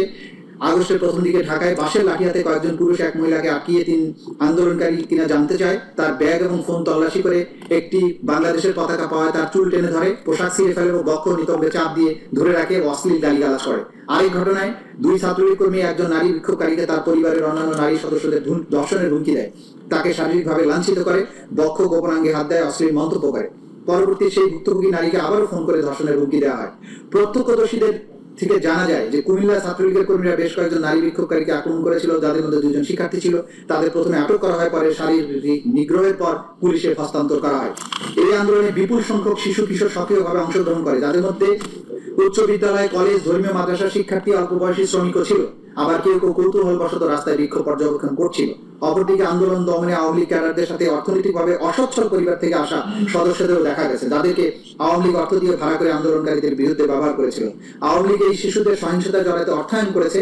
ঢাকার আজিমপুর, বাড্ডা, ধানমন্ডি, ফার্মগেট, যাত্রাবাড়ি, মিরপুর, মোহাম্মদপুর, রামপুরা এলাকার বাইরে গাজীপুর, নারায়ণগঞ্জ, রংপুর, সিলেট অঞ্চলের শিশুদের শহীদ এবং গুরুতরভাবে আহত হওয়ার ঘটনা ঘটেছে।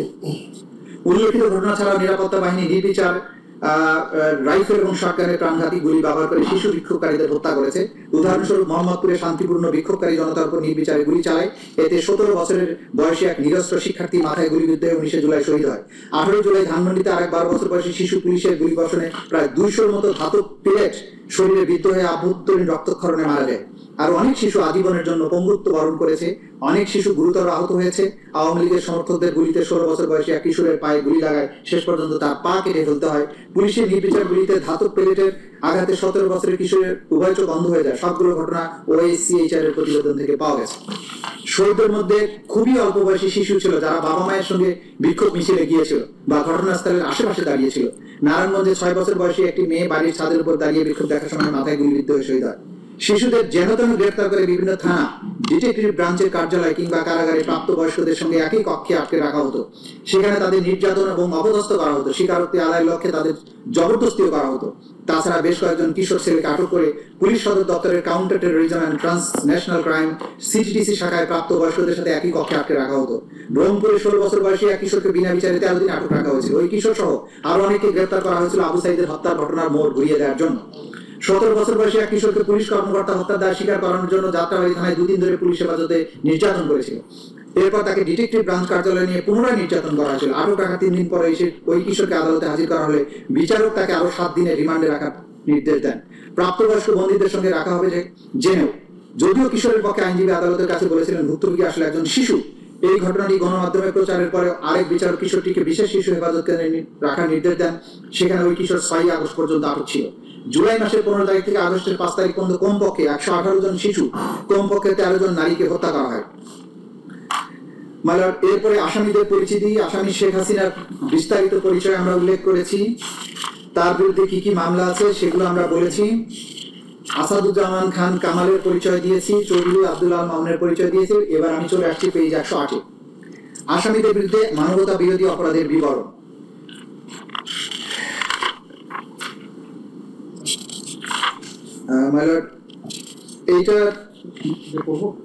এইটা মোরালেস এটা এসে গেছে। আমি 110 থেকে আসছি। 110-এ অপরাধ সংগঠনে আসামিদের যৌথ দায় এবং ঊর্ধ্বতন অবস্থান, জয়েন্ট ক্রিমিনাল এন্টারপ্রাইজ এবং কমান্ড রেসপন্সিবিলিটি। বাংলাদেশের তৎকালীন প্রধানমন্ত্রী তথা নির্বাহী বিভাগের প্রধান, বাংলাদেশ আওয়ামী লীগের সভাপতি এবং 14 দলীয় জোট প্রধান হিসেবে আসামি শেখ হাসিনা ছিলেন সকল ক্ষমতা এবং কর্তৃত্বের সর্বোচ্চ কেন্দ্রবিন্দু। একজন ফ্যাসিস্ট শাসক হিসেবে সকল গুরুত্বপূর্ণ সব সিদ্ধান্ত তিনি এককভাবে গ্রহণ করতেন। তার সকল রাজনৈতিক এবং প্রশাসনিক সিদ্ধান্ত বাস্তবায়ন এবং সমর্থনের মাধ্যমে অধীনস্থরা তাকে সন্তুষ্ট করে তার কৃপা দৃষ্টি লাভ করার জন্য সর্বদা সচেষ্ট থাকত।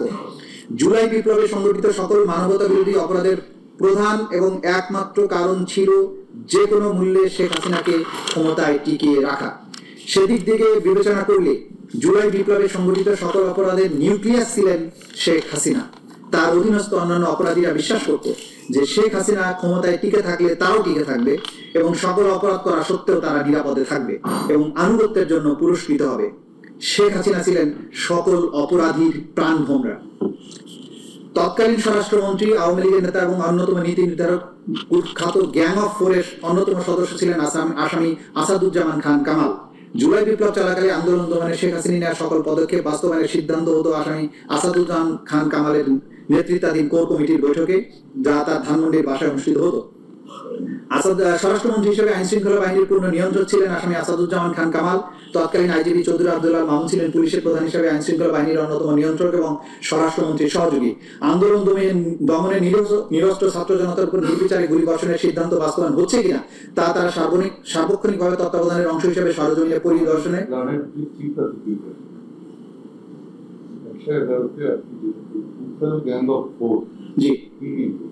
গ্যাং অফ ফোর এটা খুব পরিচিত একটা শব্দ ছিল। 4 জন ব্যক্তিকে নিয়ে একটা বিশেষ কমিটি ছিল। সেই কমিটি বসে কমিটির সদস্য ছিলেন আসাদুজ্জামান খান কামাল, সালমান এফ রহমান, ওবায়দুল কাদের এবং আনিসুল হক। তারা বসে সরকারের ক্যাবিনেটের বাইরে মিনি ক্যাবিনেট হয়ে কোথায় আক্রমণ হবে, কাকে মারা হবে, কাকে ধরা হবে, এই প্ল্যানগুলো করতো। এই জন্য এদেরকে গ্যাং অফ ফোর বলা। আচ্ছা, আন্দোলন দমনে নিরীহ ছাত্র জনতার উপর নির্বিচারে গুলিবর্ষণের সিদ্ধান্ত বাস্তবায়ন হচ্ছে কিনা তার সার্বক্ষণিক তত্ত্বাবধানের অংশ হিসেবে সরজমিনে পরিদর্শন এবং পর্যবেক্ষণ করতেন। আন্দোলন চলাকালে 27শে জুলাই 2024 খ্রিস্টাব্দে যাত্রাবাড়ি থানার সামনে আন্দোলন দমনে আইন শৃঙ্খলা বাহিনী তদারকি করতে গেলে মোবাইলে ধারণকৃত আন্দোলন ছাত্র জনতাকে গুলি করার, হত্যা করার ভিডিও আসামি আসাদুজ্জামান কামাল এবং চৌধুরী আব্দুল্লাহ মামুন ও স্বরাষ্ট্র সচিব জাহাঙ্গীর আলমকে প্রদর্শন করেন ওয়ারি জোনের ডিসি ইকবাল। এবং সেটা বিখ্যাত সেই কথা যে যেখানে ভিডিও, হত্যা করার ভিডিও দেখে বলা হচ্ছিল, স্যার গুলি করি মরে একটাই যায়, বাকিটি যায় না স্যার, এটাই স্যার আতঙ্কের বিষয়। এটা ছিল সেই ভিডিও। প্রধানমন্ত্রী হিসেবে আসামি শেখ হাসিনা ওয়ারিতে। প্রধানমন্ত্রী হিসেবে আসামি শেখ হাসিনা, স্বরাষ্ট্রমন্ত্রী হিসেবে আসাদুজ্জামান খান কামাল এবং আইজিপি হিসেবে চৌধুরী আব্দুল্লাহ মামুন ঊর্ধ্বতন অবস্থানে থেকে যৌথ নির্দেশনায় জয়েন্ট ক্রিমিনাল এন্টারপ্রাইজ এবং কমান্ড রেসপন্সিবিলিটির মাধ্যমে তাদের অধীনস্থ নিয়ন্ত্রণাধীন সশস্ত্র আওয়ামী ক্যাডার আইন শৃঙ্খলা বাহিনীর সদস্যদের মাধ্যমে দেশব্যাপী প্রাণঘাতী অস্ত্র ব্যবহার করে নিরস্ত্র ছাত্র জনতার উপর গুলি চালিয়ে 1.5 সহস্রাধিক মানুষকে নৃশংসভাবে হত্যা করে। তদন্তপ্রাপ্ত ঘটনা এবং প্রমাণাদির আলোকে ইন্টারন্যাশনাল ক্রাইমস ট্রাইব্যুনালস অ্যাক্ট 1973 3 2 ধারার অধীনে সংঘটিত অপরাধসমূহ আসামি শেখ হাসিনা, আসাদুজ্জামান কামাল, আসামি চৌধুরী আব্দুল্লাহ মামুনের বিরুদ্ধে উল্লেখিত আইনের 4-2, 4-3 ধারায় ঊর্ধ্বতন অবস্থান এবং আইনগত দায় সুস্পষ্টভাবে প্রতীয়মান হয়। তদন্তে গৃহীত ব্যবস্থা মেলে আমি স্কেপ করে যাচ্ছি, এখানে লম্বা ব্যবস্থা আমরা কখন কি কি করেছি সেগুলো বলেছি। আমি চলে আসছি পেজ 114-তে। আসামিদের কর্তৃক সংগঠিত সুনির্দিষ্ট মানবতা বিরোধী অপরাধ সমূহ, পেজ 114। তদন্তকালে আসামি শেখ হাসিনা, আসামি আসাদুজ্জামান খান কামাল, আসামি চৌধুরী আব্দুল্লাহ মামুনের বিরুদ্ধে আরো অন্যান্য অভিযোগ ছাড়াও নিম্নলিখিত সুনির্দিষ্ট মানবতা বিরোধী অপরাধ সংগঠনের প্রাথমিক সত্যতা পাওয়া গেছে। সুনির্দিষ্ট অপরাধ 1, 14 জুলাই 2024 খ্রিস্টাব্দে গণভবনে আয়োজিত সংবাদ সম্মেলনে আসামি শেখ হাসিনার উস্কানিমূলক বক্তব্য প্রদান। এর প্রেক্ষিতে আসাদুজ্জামান খান কামাল, আসামি চৌধুরী আব্দুল্লাহ মামুন সহ তৎকালীন সরকারের অন্যান্য ঊর্ধ্বতন কর্তৃপক্ষের প্ররোচনা, সহায়তা, সম্পৃক্ততায় তাদের অধীনস্থ নিয়ন্ত্রণাধীন আইন শৃঙ্খলা বাহিনীর সদস্য সশস্ত্র আওয়ামী সন্ত্রাসী কর্তৃক ব্যাপক মাত্রায় এবং পদ্ধতিগতভাবে নিরীহ নিরস্ত্র ছাত্র জনতার উপর আক্রমণের অংশ হিসেবে murder, attempt to murder, torture, inhuman acts করার অপরাধ সমূহ সংগঠনের প্ররোচনা, অ্যাবেটমেন্ট, উস্কানি, সহায়তা, সম্পৃক্ততা, অপরাধ সংগঠন প্রতিরোধে ব্যর্থতা, অপরাধ সংগঠনের জন্য দায়ী ব্যক্তিদের শাস্তি প্রদান না করা, ফেইলিয়ার টু পানিশ, এবং ষড়যন্ত্র করার অপরাধ যা আসামিদের জ্ঞাতসারে সংগঠিত। ঘটনাস্থল 1, গণভবন এবং সমগ্র বাংলাদেশ। ঘটনার তারিখ এবং সময় 14 জুলাই 2024 খ্রিস্টাব্দ থেকে 5 আগস্ট 2024।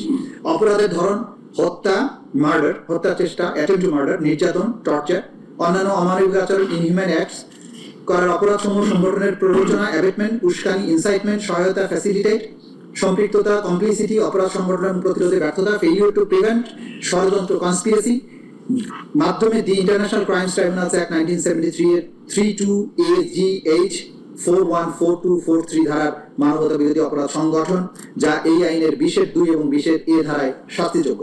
আসামিদের নাম শেখ হাসিনা, আসাদুজ্জামান খান কামাল, চৌধুরী আব্দুল আল মামুন। অভিযোগের বিবরণ: 2024 সালে সরকারি চাকরিতে কোটা প্রথার যৌক্তিক সংস্কারের দাবিতে আন্দোলন চলাকালে 14 জুলাই 2024 তারিখ গণভবনে তৎকালীন প্রধানমন্ত্রী, আওয়ামী লীগ সভাপতি, 14 দলীয় জোট প্রধান আসামি শেখ হাসিনা সংবাদ সম্মেলনের আয়োজন করেন। উক্ত সংবাদ সম্মেলনে তিনি শিক্ষার্থীদের যৌক্তিক কোটা সংস্কার দাবি প্রসঙ্গে অবজ্ঞাসূচক এবং হিংসাত্মক বক্তব্য প্রদান করেন। বিশেষত আন্দোলন দমনের উদ্দেশ্যে তিনি সাধারণ শিক্ষার্থীদের রাজাকারের বাচ্চা, রাজাকারের নাতিপুতি বলে গালি দেওয়ার মাধ্যমে প্রকারান্তরে নিরীহ নিরস্ত্র আন্দোলনকারী ছাত্র জনতাকে রাজাকারের সাহেবে আখ্যায়িত করে তাদের নির্মূলের প্ররোচনা দেন। শেখ হাসিনার উপরোক্ত উস্কানিমূলক ও হিংসাত্মক বক্তব্যের প্রেক্ষিতে ছাত্রলীগের সশস্ত্র সন্ত্রাসীরা ঢাকা বিশ্ববিদ্যালয় এলাকায় শান্তিপূর্ণ আন্দোলনকারীদের শিক্ষার্থীদের উপরে হামলা চালায়। সেই সময় আসামি আসাদুজ্জামান খান কামাল, চৌধুরী আব্দুল আল মামুনের অধীনস্থ নিয়ন্ত্রণাধীন আইন শৃঙ্খলা রক্ষাকারী বাহিনীর সশস্ত্র ছাত্রলীগের সন্ত্রাসীদের বিরুদ্ধে কোনো ব্যবস্থা গ্রহণ না করে তাদেরকে উপরোক্ত অপরাধ সংগঠনে সহায়তা করে। পরবর্তীতে আওয়ামী লীগের সাধারণ সম্পাদক ওবায়দুল কাদের সহ তৎকালীন সরকারের বিভিন্ন মন্ত্রী, এমপি ও আওয়ামী লীগ 14 দলীয় জোটের বিভিন্ন পর্যায়ের নেতৃবৃন্দ শেখ হাসিনার উপরোক্ত উস্কানিমূলক বক্তব্যে উদ্বুদ্ধ হয়ে সশস্ত্র সন্ত্রাসীদের মাধ্যমে সারা দেশে শান্তিপূর্ণ আন্দোলনকারী ছাত্র জনতার উপর হামলা চালায়। শেখ হাসিনার উপরোক্ত উস্কানিমূলক বক্তব্যের প্রেক্ষিতে তৎকালীন সরকারের স্বরাষ্ট্রমন্ত্রী আসাদুজ্জামান খান কামাল, তৎকালীন আইজিপি চৌধুরী আব্দুল আল মামুন তাদের অধীনস্থ আইন শৃঙ্খলা বাহিনীর সদস্যদের নিরীহ নিরস্ত্র আন্দোলনকারীদের উপর সশস্ত্র আক্রমণ চালানোর নির্দেশনা প্রদান করেন। এই সকল সশস্ত্র আক্রমণের ধারাবাহিকতায় 5ই আগস্ট 2024 পর্যন্ত সারা দেশের 1.5 সহস্রাধিক মানুষকে হত্যা করা হয়, 25 সহস্রাধিক মানুষকে গুরুতর জখম করা হয়। এই আক্রমণে অনেকে স্থায়ীভাবে অঙ্গহানি এবং অন্ধত্ব বরণ করা সহ চিরতরে পঙ্গু হয়ে যায়। আসামি শেখ হাসিনার উক্ত উস্কানিমূলক বক্তব্য উদ্বুদ্ধ হয়ে আসামি আসাদুজ্জামান খান কামাল, চৌধুরী আব্দুল আল মামুনের সুযোগ করে দেওয়ার মতে তাদের অধীনস্থ নিয়ন্ত্রণাধীন আওয়ামী লীগ ও 14 দলীয় দলের সশস্ত্র ক্যাডার বাহিনী, আইন শৃঙ্খলা বাহিনী বিভিন্ন হাসপাতালে গিয়ে আহতদের চিকিৎসা গ্রহণে, ডাক্তারদের চিকিৎসা প্রদানে বাধা প্রদান, নিহতদের সুরতহাল পোস্টমর্টেম করতে কিংবা রিপোর্টে মৃত্যুর সঠিক কারণ উল্লেখ করতে বাধা প্রদান করে, নিহতদের মৃত্যুর সনদে সঠিক কারণ লিখতে প্রতিবন্ধকতা সৃষ্টি করে, ভিন্ন কারণ লিখতে বাধ্য করে, নিহতদের জানাজা এবং কবরস্থ করতে বাধা দেয়, নিহতদের স্বজনের কাছে মৃতদেহ হস্তান্তর না করে বেওয়ারিশ লাশ হিসাবে গণকবরে দাফন করা, লাশ গুম করার উদ্দেশ্যে আগুন দিয়ে পুড়িয়ে দেওয়ার মাধ্যমে অমানবিক আচরণ বা আদার ইনহিউম্যান অ্যাক্টস করার অপরাধ সমূহ সংগঠন করে। মানে আদার ইনহিউম্যান অ্যাক্টস বলছে যে এই লাশ পুড়িয়ে দেওয়া, জানাজা করতে না দেয়া, দাফন করতে না দেয়া, এগুলো আদার ইনহিউম্যান অ্যাক্টস যেগুলো আন্তর্জাতিক আইনে সংজ্ঞায়িত, রোম স্ট্যাটিউটে সংজ্ঞায়িত, সেগুলো তারা সংগঠন করেছে। না, কোনো নেক্সাসের প্রবলেম নাই, এটা অ্যাবসলিউটলি নেক্সাস আছে এবং এই নির্দেশগুলো আমরা প্রমাণ করি। এগুলো তো সাক্ষাতে যাবো, আমরা চার্জ যেটা নিয়ে আসছি সেটা একটু দেখেন।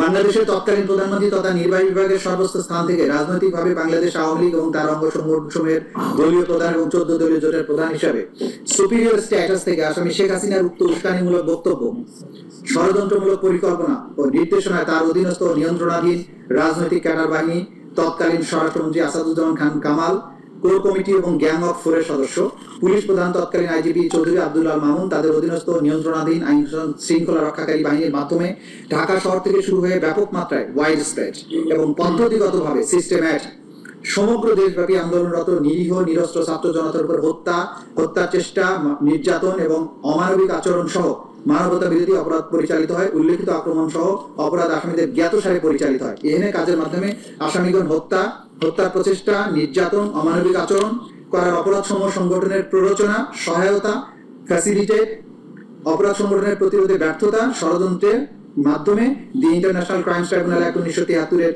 3(2)AGH 4(1)2)3 ধারার মানবতা বিরোধী অপরাধ সংগঠন করে, যা এই আইনের 20(2) এবং 20(a) ধারায় শাস্তিযোগ্য। সুনির্দিষ্ট অপরাধ 2, আসামি শেখ হাসিনা কর্তৃক ছাত্র জনতার উপর হেলিকপ্টার, ড্রোন এবং প্রাণঘাতী অস্ত্র বা লিথাল ওয়েপন ব্যবহারের মাধ্যমে আন্দোলনকারীদের হত্যা ও নির্মূলের নির্দেশ তৎকালীন স্বরাষ্ট্রমন্ত্রী আসাদুজ্জামান খান কামাল, তৎকালীন আইজিপি চৌধুরী আব্দুল আল মামুন কর্তৃক আসামি শেখ হাসিনার উক্ত নির্দেশ বাস্তবায়নে তাদের নিয়ন্ত্রণাধীন এবং অধীনস্থ আইন শৃঙ্খলা বাহিনীর সদস্যদের নির্দেশনা দিয়ে কার্যকর করার মাধ্যমে অপরাধ সংগঠনের নির্দেশ, অর্ডার, সহায়তা, ফ্যাসিলিটেট, সম্পৃক্ততা, কমপ্লিসিটি, এবং ষড়যন্ত্র কনস্পিরেসির মাধ্যমে মানবতা বিরোধী অপরাধ সংগঠন করেছে যা তাদের জ্ঞাতসারে কার্যকর করা হয়েছে। ঘটনাস্থল গণভবন এবং ঢাকা বিশ্ববিদ্যালয়ের ভিসির বাসভবন এবং সমগ্র বাংলাদেশ। এটা তার ওয়ার্ডারের চার্জ। এটা অপরাধের ধরন murder, attempt to murder, confinement, torture, abduction, other inhuman act. এইগুলো করার জন্য তারা যা করেছেন সেগুলো হচ্ছে অর্ডার, ফ্যাসিলিটেট, কমপ্লিসিটি, কনস্পিরেসি, যেগুলো ইন্টারন্যাশনাল ক্রাইমস ট্রাইব্যুনাল অ্যাক্ট 1973 এর 32A GH 414243 ধারার মানবতা বিরোধী অপরাধ, যা একই আইনের 20 সাবসেকশন 220 সাবসেকশন A ধারায় শাস্তিযোগ্য। আসামিদের নাম শেখ হাসিনা, আসাদুজ্জামান খান কামাল, চৌধুরী আব্দুল আল মামুন। অভিযোগের বিবরণ: 2024 সালের 14 জুলাই রাতে তৎকালীন প্রধানমন্ত্রী, আওয়ামী লীগ সভাপতি, 14 জুলাই জোট প্রধান শেখ হাসিনা, ঢাকা বিশ্ববিদ্যালয়ের তৎকালীন ভাইস চ্যান্সেলর এস.এম. মাকসুদ কামালের মধ্যে অনুষ্ঠিত এক ফোন আলাপে দেখা যায় আসামি শেখ হাসিনা ক্ষমতার শীর্ষ থেকে রাষ্ট্রের প্রধান নির্বাহী পদে থেকে কোটা সংস্কারের দাবিতে দেশব্যাপী চলমান বৈষম্য রোধে তা শান্তিপূর্ণ শেখ হাসিনা প্রাণঘাতী অস্ত্র নির্বিচারে ব্যবহার করে, কোথাও কোথাও হেলিকপ্টার থেকে গুলি চালানো এবং নিরস্ত্র বিক্ষোভকারীদের কাছ থেকে গুলি করে তাৎক্ষণিক মৃত্যুদণ্ড কার্যকর করার তথ্য পাওয়া গেছে। একই সাথে হাজার হাজার বিক্ষোভকারী, পথচারী ও সংগঠককে বিনা প্ররোচনায় গ্রেফতার করা হয়, যার মধ্যে শিশু, নারী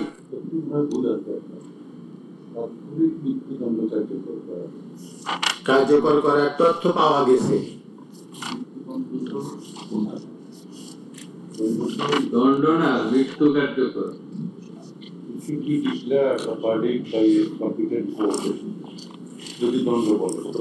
এই দণ্ডটা টাইপিং মেশিন মৃত্যু কার্যকর তথ্য পাওয়া গেছে। মৃত্যু কার্যকর করার তথ্য পাওয়া গেছে।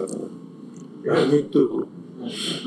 একই সাথে হাজার হাজার বিক্ষোভকারী, পথচারী ও সংগঠককে বিনা প্ররোচনায় গ্রেফতার করা হয়, যার মধ্যে শিশু, নারী ও চিকিৎসা কর্মী অন্তর্ভুক্ত।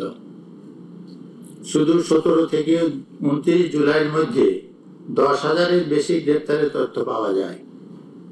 আটক ব্যক্তিদের উপর নির্যাতন ও যৌন সহিংসতার অভিযোগ পাওয়া গেছে এবং ছাত্র নেতাদের বলপূর্বক গুম করার ঘটনায় ডিজিএফআই ও ডিবি জড়িত থাকার প্রমাণ পাওয়া গেছে।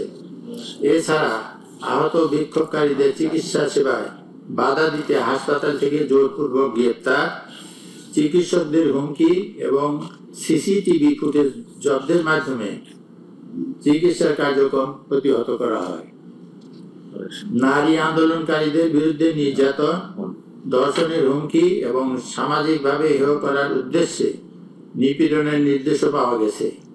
এসব সহিংসতার বিরুদ্ধে সরকার কোনো কার্যক্রম তদন্ত না করে বরং নিরাপত্তা বাহিনীর প্রতি দায় মুক্তি প্রদান করে। এই প্রেক্ষাপটে ও HCHR ও অন্যান্য সংস্থার পর্যবেক্ষণ অনুযায়ী আওয়ামী লীগ সরকার এবং তার অধীনস্থ আইন শৃঙ্খলা রক্ষাকারী বাহিনী ও রাজনৈতিক অঙ্গ সংগঠন সমূহ সমন্বিতভাবে যে নিপীড়ন চালিয়েছে তা আন্তর্জাতিক মানবাধিকার আইনের পরিপন্থী এবং মানবাধিকার বিরোধী অপরাধ। আমার এটা হচ্ছে office of the high commissioner for human rights.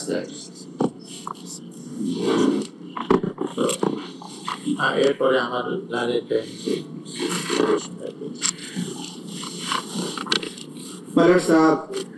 আমি এখন সুনির্দিষ্ট অভিযোগের মধ্যে যাব। বিফোর দ্যাট পেজ 60-তে আমি একটা ছোট্ট বিষয় যেটা এই মামলার ফর্মাল চার্জের সাথে অসম্ভব গুরুত্বপূর্ণ, সেটার প্রতি একটু দৃষ্টি আকর্ষণ করার পরেই আমি সুনির্দিষ্ট চার্জের দিকে চলে যাব। পেজ 60-তে ব্যক্তি পূজা এবং পারিবারিক উত্তরাধিকার, এই যে বাংলাদেশের ক্রাইমস এগেইনস্ট হিউম্যানিটি সংগঠনের পেছনে যে মনস্তাত্ত্বিক কারণগুলো ছিল সেটা এখানে বিশ্লেষণ করা হয়েছে। যেহেতু আওয়ামী লীগ মনে করে যে শুধুমাত্র শেখ মুজিবুর রহমানই বাংলাদেশের স্বাধীনতার একক কারিগর এবং তাকে বাংলাদেশের রাজনৈতিক ক্ষমতা এক ধরনের পারিবারিক উত্তরাধিকার হিসেবে চিত্রিত করে শেখ মুজিবের কন্যা হিসেবে শেখ হাসিনাকে জাতির অভিভাবক রূপে উপস্থাপন করা হয়। শেখ হাসিনা পরিবারের বিভিন্ন সদস্যদের নামে বাংলাদেশের বিভিন্ন স্থাপনার নামকরণ করা হয়।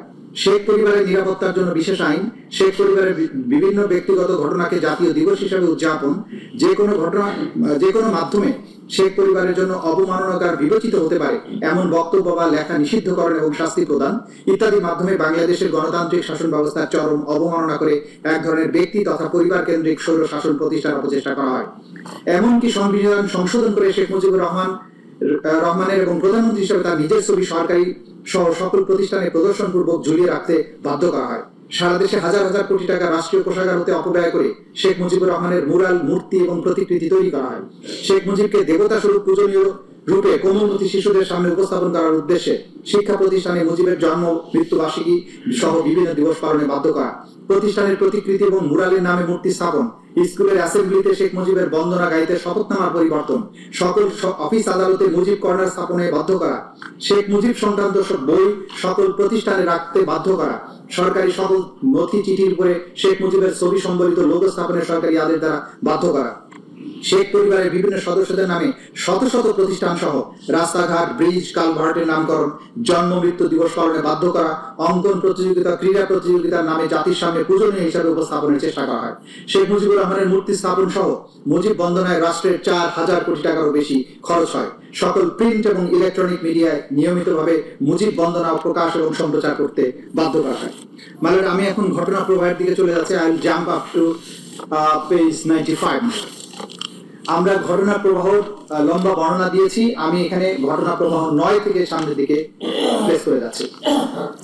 পেজ 95, প্যারাগ্রাফ নম্বর 3.9। 3রা আগস্ট 2024 সারা দেশে বিক্ষোভ মিছিল এবং শহীদ মিনারের সমাবেশ। বৈষম্য বিরোধী ছাত্র আন্দোলনের 9 দফা দাবির পক্ষে এবং সারা দেশে ছাত্র ও সাধারণ মানুষের উপর পুলিশ এবং ছাত্রলীগের নৃশংস হামলা এবং হত্যার প্রতিবাদে 3রা আগস্ট শনিবার বাংলাদেশের প্রায় প্রতিটি জেলার শহরে বিক্ষোভের রাজপথ উত্তাল হয়ে ওঠে। কোটা সংস্কার আন্দোলনের এই পর্বে শুধু শিক্ষার্থী নয়, শিক্ষক, অভিভাবক, আইনজীবী, সাংস্কৃতিক কর্মী, পেশাজীবী, শ্রমজীবী, সাধারণ মানুষ একসঙ্গে রাজপথে নেমে আসে। সবার মুখে এক স্লোগান, দাবি এক, দফা এক, শেখ হাসিনার পদত্যাগ। বৈষম্য বিরোধী ছাত্র আন্দোলনের ডাকে শনিবার রাজধানী সহ দেশের বিভিন্ন অঞ্চলে বিক্ষোভে উত্তাল হয়ে ওঠে। বিক্ষোভ মিছিলে যোগ দেন শিক্ষক, শিক্ষার্থী, সাংস্কৃতিক কর্মী, সাহিত্যিক থেকে শুরু করে সব স্তরের মানুষ। রাজধানীর আফতাবনগর, বাড্ডা, রামপুরা, বনশ্রী, মিরপুর 10, সায়েন্স ল্যাব সহ বিভিন্ন পয়েন্টে সকাল থেকে বিক্ষোভ শুরু হয়। পরে অনেক এলাকা থেকে খন্ড খন্ড বিক্ষোভ মিছিল নিয়ে শহীদ মিনারে জড়ো হতে থাকেন তারা। বেলা 3টার দিকে ছাত্র জনতার ঢল নামে সেখানে। এছাড়া গাজীপুর, চট্টগ্রাম, কুমিল্লা, সিলেট, নোয়াখালী, বরিশাল, বগুড়া, রাজশাহী, ফরিদপুরে বিক্ষোভে যোগ দেন হাজারো মানুষ। এর মধ্যে অনেক জায়গায় পুলিশ বিক্ষোভকারীদের উপর দফায় দফায় হামলা চালিয়েছে। এই ঘটনায় কমপক্ষে এক ব্যবসায়ী শহীদ এবং 28 জন গুলিবিদ্ধ সহ 2 শতাধিক মানুষ আহত হয়েছেন। গাজীপুরে শ্রীপুরে গুলিবিদ্ধ হয়ে এক ব্যবসায়ী শহীদ হন, সেখানে পুলিশের হামলায় কমপক্ষে 23 জন গুলিবিদ্ধ, শতাধিক লোক আহত হয়েছেন। কুমিল্লায় ছাত্রলীগ যুবলীগের হামলায় 5 শিক্ষার্থী গুলিবিদ্ধ, আহত হয়েছে 30 জন। আন্দোলনকারী শিক্ষার্থীরা বেলা 11টার দিকে বিক্ষোভ মিছিল নিয়ে ঢাকা ময়মনসিংহ মহাসড়কে মাওনা চৌরাস্তায় উড়াল সেতুর নিচে গেলে তাদের সম্মিলিত বাধা দেয় পুলিশ, আওয়ামী লীগ এবং সংগঠনের নেতাকর্মীরা। পরে দুপুর 12টার দিকে বিপুল সংখ্যক পুলিশ এসে শিক্ষার্থীদের উপর গুলি বর্ষণ করে। এ সময় 9 আন্দোলনকারী গুলিবিদ্ধ হন, যাদের মধ্যে 6 জন গুরুতর আহত ছিলেন। মাওনা শ্রীপুর সড়কের পাশে মাওনা হাইওয়ে সড়কে আন্দোলনকারীরা বিক্ষোভ প্রদর্শনকালে শ্রীপুর থানা, জেলা পরিষদ, বিপুল সংখ্যক সদস্য পুলিশ এসে এলোপাতাড়ি গুলি ছুড়ে আন্দোলনকারীদের ছত্রভঙ্গ করে। এ সময় পুলিশের গুলিতে জাহাঙ্গীর মুন্সি নামে এক লেপ্তসুক ব্যবসায়ী ঘটনাস্থলে শহীদ হন এবং 14 জন আন্দোলনকারী গুলিবিদ্ধ হন। ফরিদপুর সংঘর্ষে আহত হয় 15 জন। মানে আমি প্রত্যেকটা ডিস্ট্রিক্টে এটা যে ওয়াইড স্প্রেড অ্যান্ড সিস্টেম্যাটিক ছিল, গোটা বাংলাদেশ জুড়ে ছিল, সেগুলো সংক্ষিপ্ত বর্ণনা আমরা এখানে এনেছি। আমি নামগুলো করে যাচ্ছি কোন কোন জায়গায় কতজন মানুষ শহীদ হয়েছিলেন। ফরিদপুরে 15 জন, শরীয়তপুরে এখানে হামলা হয়, নওগাঁতে হয়, গাজীপুরে হয়, পঞ্চগড়ে হয়, ময়মনসিংহে হয়, হবিগঞ্জে হয়, কক্সেস বাজারে হয়, মাওলানা ভাসানী বিজ্ঞান প্রযুক্তি বিশ্ববিদ্যালয়ের শিক্ষার্থীরা অংশ নেয়, কুমিল্লাতে হয়, সিলেটের কোম্পানিগঞ্জ, বগুড়ায় বিক্ষোভকারীদের পুলিশ ছত্রভঙ্গ করতে কাঁদানো গ্যাসের শেল, সাউন্ড গ্রেনেড ও রাবার বুলেট ছড়ে এতে 6 জন গুলিবিদ্ধ হয়। গতকাল বিকাল 4টার দিকে, মানে ওই দিন তার আগের দিন শহরের সাতমাথা থেকে মিছিল নিয়ে শহর প্রদক্ষিণের সময় ঘটনা ঘটে। ওই দিনই সেনাপ্রধান তার অধীনস্থ অফিসারদের নিয়ে একটি গুরুত্বপূর্ণ বৈঠকে বসেন এবং সেখানে জুলাই বিপ্লবে আন্দোলনকারীদের উপরে গুলি ছোড়ার বিষয়ে সেনাবাহিনীর অফিসাররা অনাগ্রহ প্রকাশ করলে সেনাপ্রধান রক্তপাত না ঘটানোর সিদ্ধান্ত গ্রহণ করেন। তৎকালীন প্রধানমন্ত্রী আসামি, এইটা আমার 4 তারিখে আমরা বর্ণনা দিচ্ছি, সরি আমি 3 তারিখে বর্ণনা দিচ্ছি। তৎকালীন প্রধানমন্ত্রী আসামি শেখ হাসিনা, তৎকালীন স্বরাষ্ট্রমন্ত্রী আসাদুজ্জামান খান কামাল, তৎকালীন আইজিপি আব্দুল্লাহ মামুন উল্লেখিত অপরাধ সংগঠনের উস্কানি, প্ররোচনা, উৎসাহ, সর্বোপরি তাদের অধস্তনদের নির্দেশ প্রদানের মাধ্যমে উপরোক্ত মানবতা বিরোধী অপরাধ সংগঠন করেছে। ঘটনা 10। 4 আগস্ট 2024 অসহযোগ আন্দোলন এবং ইতিহাসের জঘন্যতম হত্যাকাণ্ড। সকাল 10টা থেকেই শাহবাগে শেখ মুজিব বিশ্ববিদ্যালয়ের হাসপাতালের সামনে ছাত্রলীগ, আওয়ামী লীগ এবং নেতাকর্মীরা জড়ো হতে সশস্ত্র অবস্থানে থাকে। তারা রিভলভার, পিস্তল, শটগান, কাটার রাইফেল, রড, রামদা, বিভিন্ন ধরনের দেশীয় অস্ত্রশস্ত্র নিয়ে অবস্থান নেয়। আন্দোলনকারীরা শাহবাগে পৌঁছালে ছাত্রলীগ নেতাকর্মীরা তাদের মারধর করে। পরবর্তীতে ছাত্রদের উপর দায় চাপানোর জন্য হাসপাতালের ভেতরে আগুন লাগিয়ে দেয় সন্ত্রাসীরা। একই সময় বাংলা মোটর, আজিমপুর, খিলগাঁও, মোহাম্মদপুর, উত্তরা, টিকাটুলি, যাত্রাবাড়ি, ফার্মগেট, কারওয়ান বাজার, মিরপুর 10, শাহবাগ এলাকায় সংঘর্ষ ছড়িয়ে পড়ে। হামলা, গুলি, গ্রেনেড এবং লাশ। বাংলা মোটরে আওয়ামী লীগ নেতাকর্মীরা প্রকাশ্যে গুলি ছড়ে আন্দোলনকারীদের ছত্রভঙ্গ করে দেয়। আজিমপুরে হাসিবুর রহমান মানিকের নেতৃত্বে আওয়ামী লীগ নেতাকর্মীরা শিক্ষার্থীদের উপর নৃশংস হামলা চালায়। উত্তরায় শিক্ষার্থীদের উপর চালানো গুলিতে অন্তত 18 জন গুলিবিদ্ধ হয়ে হাসপাতালে ভর্তি হন। মোহাম্মদপুর বাস স্ট্যান্ডে আওয়ামী লীগ কর্মীরা লাঠি এবং দেশীয় অস্ত্র নিয়ে জড়ো হয়ে পুলিশকে সহযোগিতা করে নিরস্ত্র শিক্ষার্থীদের উপর হামলা চালায়। খিলগাঁওয়ে গলিতে গলিতে ছাত্রলীগ, পুলিশ এবং সরকার সমর্থিত সন্ত্রাসীরা একত্র হয়ে আন্দোলনকারীদের উপর নির্বিচার হামলা চালায়। সকাল 10টার পরে ধানমন্ডি 2 নম্বর সিটি কলেজ সায়েন্স ল্যাব এলাকায় জড়ো হতে থাকে U lab, Stamford, Dhaka college, Eden মহিলা college, Dhanmondi ideal college, Dhaka city college, Birshreshtho Munshi Abdul হক কলেজ, বীরশ্রেষ্ঠ নূর মোহাম্মদ পাবলিক কলেজ সহ আশেপাশের বিভিন্ন সরকারি বেসরকারি শিক্ষা প্রতিষ্ঠানের শিক্ষার্থীরা। পুলিশ, ছাত্রলীগ, যুবলীগ এবং আওয়ামী লীগের সমর্থিত নেতাকর্মীদের নৃশংস হামলায় যুদ্ধক্ষেত্রে পরিণত হয় রাজধানীর মিরপুর 10 এলাকা। পুলিশ এবং আওয়ামী লীগ নেতাকর্মীদের পাটকেল নিক্ষেপ, টিয়ারশেল, রাবার বুলেট, গুলি ছুটতে ছুটতে একজনের মৃত্যু হয়। সিলেট, রংপুর, পাবনা, কিশোরগঞ্জ, মুন্সিগঞ্জ, সিরাজগঞ্জ, কক্সবাজার, বরিশাল, বগুড়া, শেরপুর, ভোলা, জয়পুরহাট, সাভার, হবিগঞ্জ সহ মোট 19 জেলায় সহিংসতায় শহীদ হন অন্তত 91 জন। বেশিরভাগই শিক্ষার্থী, নিরস্ত্র আন্দোলনকারী। শহীদদের মধ্যে বহুজন সরকারি বাহিনীর গুলিতে প্রাণ হারান। সরকারের কঠোর দমন পীড়নের পদক্ষেপ হিসেবে বিকাল 6টা থেকে অনির্দিষ্টকালের জন্য কারফিউ জারি করা হয়। সারাদিন আহত এবং শহীদদের বহন করে ঢাকা মেডিকেল কলেজে মিনিটে মিনিটে আসতে থাকে অ্যাম্বুলেন্স। আন্দোলনকারীরা শহীদ মিনার থেকে শাহবাগের দিকে মিছিলে গিয়ে চিৎকার করতে থাকেন, আমার ভাই মরলে কেন, শেখ খুনি হাসিনা জবাব দেয়, এক দফা দাবি এক, শেখ হাসিনার পদত্যাগ। ওই দিন বর্ণিত স্থানসমূহ বাইরেও খুলনা, বাগেরহাট, ঝালকাঠি, বরিশাল সহ শহরের অধিকাংশ আইন শৃঙ্খলা বাহিনীর ছত্রছায়ায় আওয়ামী ক্যাডাররা সশস্ত্র আক্রমণ চালালে মারাত্মক জখমের শিকার হয়। তৎকালীন প্রধানমন্ত্রী আসামি শেখ হাসিনা, তৎকালীন স্বরাষ্ট্রমন্ত্রী আসাদুজ্জামান খান কামাল, তৎকালীন আইজিপি চৌধুরী আব্দুল্লাহ মামুন উল্লেখিত অপরাধ সংগঠনের উস্কানি, প্ররোচনা, উৎসাহ, সর্বোপরি অধস্তনদের নির্দেশ প্রদানের মাধ্যমে উপরোক্ত মানবতা বিরোধী অপরাধ সংগঠন করেছেন। ঘটনা 11। 5 আগস্ট 2024, মার্চ টু ঢাকা। স্বাধীন বাংলাদেশের ইতিহাসে এক অবিস্মরণীয় দিন। ফ্যাসিস্ট শেখ হাসিনার দানবীয় শাসন ব্যবস্থা এবং দাম্ভিকতার পতন। 2024 সালের 5 আগস্ট বাংলাদেশের ইতিহাসে এক বিভীষিকাময় দিন হিসেবে চিহ্নিত হয়ে আছে। ফ্যাসিবাদী শেখ হাসিনার পতনের দিনে যখন লাখো জনতা মার্চ টু ঢাকা আন্দোলনের মাধ্যমে রাস্তায় নেমে আসে, তখন সরকারের দমন পীড়নের নিষ্ঠুরতা চূড়ান্ত সীমায় পৌঁছায়। সকাল থেকে সেনাবাহিনী জানত শেখ হাসিনার শাসনের অবসান ঘটেছে, কিন্তু হাসিনার অনুগত পুলিশ বাহিনীর কিছু সদস্য বাস্তবতা অস্বীকার করে প্রাণপণে গণবিপ্লব রুখে দেওয়ার চেষ্টা করে। শহরের বিভিন্ন প্রবেশ পথে কেন্দ্রস্থলে পুলিশের আর্মড ইউনিট, আনসার সদস্য, ছাত্র, সাধারণ মানুষকে লক্ষ্য করে নির্বিচারে প্রাণঘাতী রাইফেল এবং শটগানের গুলি ছোড়ে। চানখারপুল, শাহবাগ, রামপুরা ব্রিজ, বাড্ডা, মিরপুর, আজমপুর, আশুলিয়া, গাজীপুর প্রতিটি স্থানে রক্তাক্ত লাশ ছড়িয়ে পড়তে থাকে, যাদের অধিকাংশ ছিল কিশোর বা শিক্ষার্থী। রাজধানীর চানখারপুলে গুলিতে 6 জন ছাত্র জনতা শহীদ হন।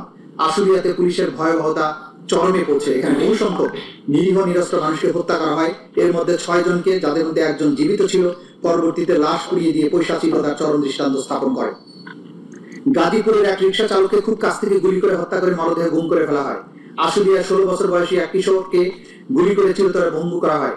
এমনকি 12-14 বছরের কিশোরদের দেহ ছিল পুলিশের লক্ষ্যবস্তু, যাদের শরীর ঝাঁঝরা হয়ে যায় শটগানের পিলেটে।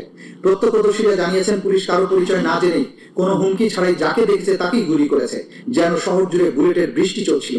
মর্মান্তিকভাবে কিছু এলাকায় পুলিশ গুলিবিদ্ধ মরদেহ পুলিশ ভ্যানে উঠিয়ে আগুন লাগিয়ে পুড়িয়ে ফেলে। এমন বিভৎস পরিস্থিতি তৈরি করে যাতে জনগণ ভেবে নেয় এই প্রাণহানির জন্য দায়ী তারাই, যারা প্রতিবাদ করেছিল। 5 আগস্ট ছিল মুক্তির সূচনা, কিন্তু সেই দিনটি রঙিন হওয়ার বদলে রঞ্জিত হয়েছিল রক্তে। এটি ছিল হাজারো মায়ের কান্নার দিন, এক নিষ্ঠুর শাসকের শেষ মুহূর্তের হিংস্র সবল। এই দিন সারা দেশে স্বৈরাচারী শেখ হাসিনার নির্দেশে তার অনুগত পুলিশ বাহিনীর কিছু সদস্য, আওয়ামী লীগ, ছাত্রলীগ, আওয়ামী লীগের অঙ্গ সংগঠন সমূহের সশস্ত্র সন্ত্রাসীরা বিভিন্ন শহর এবং অঞ্চলে নিরীহ নিরস্ত্র ছাত্র জনতার উপরে নির্বিচারে হামলা চালালে শত শত মানুষ নিহত হয়, হাজার হাজার মানুষ গুরুতর জখমপ্রাপ্ত হয়। তৎকালীন প্রধানমন্ত্রী আসামি শেখ হাসিনা, তৎকালীন স্বরাষ্ট্রমন্ত্রী আসাদুজ্জামান খান কামাল, তৎকালীন আইজিপি চৌধুরী আব্দুল্লাহ মামুন উল্লেখিত অপরাধ সংগঠনের উস্কানি, প্ররোচনা, উৎসাহ, সর্বোপরি সহায়তা, অধস্তনদের নির্দেশ প্রদানের মাধ্যমে উপরোক্ত মানবতা বিরোধী অপরাধ সংগঠন করেছেন। চিকিৎসা প্রদানে বাধা। তৎকালীন আওয়ামী ফ্যাসিস্ট সরকারের বিভিন্ন বাহিনী এবং আওয়ামী লীগের বিভিন্ন অঙ্গ সংগঠনের সশস্ত্র ক্যাডারদের আক্রমণে, চলমান আন্দোলনে আহত এবং গুরুতরভাবে জখমপ্রাপ্ত ব্যক্তিদের চিকিৎসা গ্রহণের বাধা প্রদান করে। প্রত্যক্ষদর্শীদের বিবরণ এবং ভিডিও থেকে প্রমাণ জানা যায়, পুলিশের ডিটেকটিভ ব্রাঞ্চ, ডিজিএফআই, এনএসআই এবং আওয়ামী লীগের সমর্থকেরা এই চিকিৎসা সহায়তায় বাধা প্রদান করে। চিকিৎসা সহায়তা বাধাগ্রস্ত করার জন্য অ্যাম্বুলেন্স আটকে দেওয়া, হাসপাতাল এলাকায় অবস্থান নিয়ে বিক্ষোভকারীদের তথ্য সংগ্রহ করা, যে রোগীদের জরুরি চিকিৎসার প্রয়োজন তাদের চিকিৎসা না দিয়ে গ্রেপ্তার করা এবং চিকিৎসা প্রদানকারী কর্মীদের ভয় দেখানো হয়। তার অংশ হিসাবে চিকিৎসা প্রদানকারী চিকিৎসককে দুর্গম অঞ্চলে বদলি করা হয়। ডিজিএফআই, এনএসআই সহ গোয়েন্দা ও নিরাপত্তা সংস্থাগুলো হাসপাতালগুলোতে অভিযান চালিয়ে মেডিকেল রেকর্ড জব্দ করে এবং চিকিৎসা প্রদানকারী কর্মীদের মিথ্যা রিপোর্ট তৈরি করতে বা চিকিৎসা প্রদানে অস্বীকার করতে চাপ দেয়। এই ধরনের ইচ্ছাকৃত চিকিৎসা সেবা ব্যবস্থা ব্যাহত করার ফলে আহত, জখম গুরুতর আকার ধারণ করে এবং অনেকের মৃত্যুর ঘটনা ঘটে। ভুক্তভোগী এবং প্রত্যক্ষদর্শীদের বিবরণ ইঙ্গিত করে যে পুলিশ প্রায়ই চিকিৎসা সহায়তা দিতে ইচ্ছাকৃতভাবে বাধা দিয়েছে, যেমনটা শেখ আসহাবুল ইয়ামিনের মৃত্যুর ঘটনায় দেখা যায়। ডিজিএফআই, এনএসআই, ডিটেকটিভ ব্রাঞ্চ এবং অন্যান্য সংস্থা হাসপাতালগুলোতে নজরদারিতে অংশ নেয়। তারা গুলিবিদ্ধ রোগীদের শনাক্ত করে চিকিৎসা কর্মী এবং আহতদের জিজ্ঞাসাবাদ করে, তাদের আঙ্গুলের ছাপ নেয়। কোনো আইনি প্রক্রিয়া ছাড়াই বিক্ষোভকারী শনাক্ত, নিরাপত্তা বাহিনী সহিংসতার প্রমাণ লুকাতে তারা চিকিৎসা নথি এবং অনেক হাসপাতালের সিসিটিভি ফুটেজ ধ্বংস করে ফেলে। আহত বিক্ষোভকারীদের যথাযথ চিকিৎসা না দিতে চিকিৎসা কর্মীদের উপর চাপ দেওয়া হয়। আহতদের আঘাতের কারণ সঠিকভাবে লিপিবদ্ধ না করতে চাপ দেওয়া হয়। একাধিক সাক্ষ্যের মাধ্যমে জানা যায় যে এটি ঊর্ধ্বতন মহলের নির্দেশে করা হয় এবং এর মধ্যে হাসপাতাল পরিদর্শনে আসা ঊর্ধ্বতন কর্মকর্তারাও ছিলেন। নিরাপত্তা বাহিনী এবং বিভিন্ন গোয়েন্দা সংস্থা বিভিন্ন হাসপাতালে একই ধরনের বাধা প্রয়োগ করেছে, যা থেকে প্রতীয়মান হয় উপর মহল থেকে সকল স্থানে একই কৌশল অবলম্বন করতে বলা হয়েছে। কোন এক হাসপাতালে গুলিবিদ্ধ হয়ে মারা যাওয়া ব্যক্তিদের মৃত্যুকে দুর্ঘটনা হিসেবে রেকর্ড করার নির্দেশ দেওয়া হয়। নির্দেশ না মানলে চিকিৎসা কর্মীদের বিরুদ্ধে মামলা করার হুমকি দেওয়া হয়। অন্য একটি হাসপাতালে পুলিশের নির্দেশ দেওয়া ছিল যে গুলিবিদ্ধ কাউকে ভর্তি না করা। অন্য একটি হাসপাতালে আওয়ামী লীগের একজন সংসদ সদস্য সরাসরি চিকিৎসার হুমকি দিয়ে আহত বিক্ষোভকারীদের চিকিৎসা প্রদান করতে বন্ধ করে দেয়। দুইজন চিকিৎসককে সেই নির্দেশ না মানে ডিটেকটিভ ব্রাঞ্চ তাদের গ্রেপ্তার করে। এর ফলে অন্যান্য আহতরা আতঙ্কে লুকিয়ে যায়। আরেক হাসপাতালে ডিজিএফআই, এনএসআই এর সদস্যরা আহত বিক্ষোভকারীদের চিকিৎসা প্রদানকারী চিকিৎসকদের জেরা করে নাম ঠিকানা লিখে রাখে। একটা হাসপাতালে যেখানে বিক্ষোভকারীরা চিকিৎসা নিচ্ছিল সেখানে 18 জুলাই একটি অজ্ঞাতনামা ব্যক্তি ফোন করে চিকিৎসা বন্ধ করতে হুমকি প্রদান করে। ছাত্রলীগ, আওয়ামী লীগ তাদের অঙ্গ সংগঠনের সমর্থকরা হাসপাতালে প্রবেশ পথে উপস্থিত থেকে অ্যাম্বুলেন্স, অন্যান্য ব্যক্তিগত গাড়ি, রিক্সা আটকে দিতে পুলিশকে সাহায্য করে। ফলে তীব্র চাপের ফলে স্বাভাবিক চিকিৎসা সেবা ব্যাহত হয়। অনেক আহত বিক্ষোভকারী, বিশেষ করে যারা গুলিবিদ্ধ, তারা বিভিন্ন চাপ ও ভয় প্রদর্শনের কারণে বেসরকারি হাসপাতাল ও প্রয়োজনীয় চিকিৎসা পাননি। অন্যদিকে অনেক চিকিৎসক, স্বাস্থ্যকর্মী নিজেদের জীবনের ঝুঁকি নিয়ে জরুরি ভিত্তিতে বিনা খরচে আহতদের চিকিৎসা দিয়েছেন, যার মধ্যে রাজধানীর ইবনে সিনা মেডিকেল কলেজ হাসপাতাল কৌশলে মহিলা ওয়ার্ডে পুরুষ জখমীদের চিকিৎসা প্রদান করে হেলমেটধারী ছাত্রলীগের তল্লাশি থেকে বাঁচার জন্য। নারী এবং শিশুদের প্রতি নিষ্ঠুরতা। তৎকালীন আওয়ামী ফ্যাসিস্ট সরকারের বিভিন্ন বাহিনী এবং আওয়ামী লীগের বিভিন্ন অঙ্গ সংগঠনের রাজনৈতিক নেতাকর্মীদের মাধ্যমে চলমান আন্দোলনে নারী ও শিশুদের প্রতি নিষ্ঠুরতার দৃশ্য ফুটে ওঠে।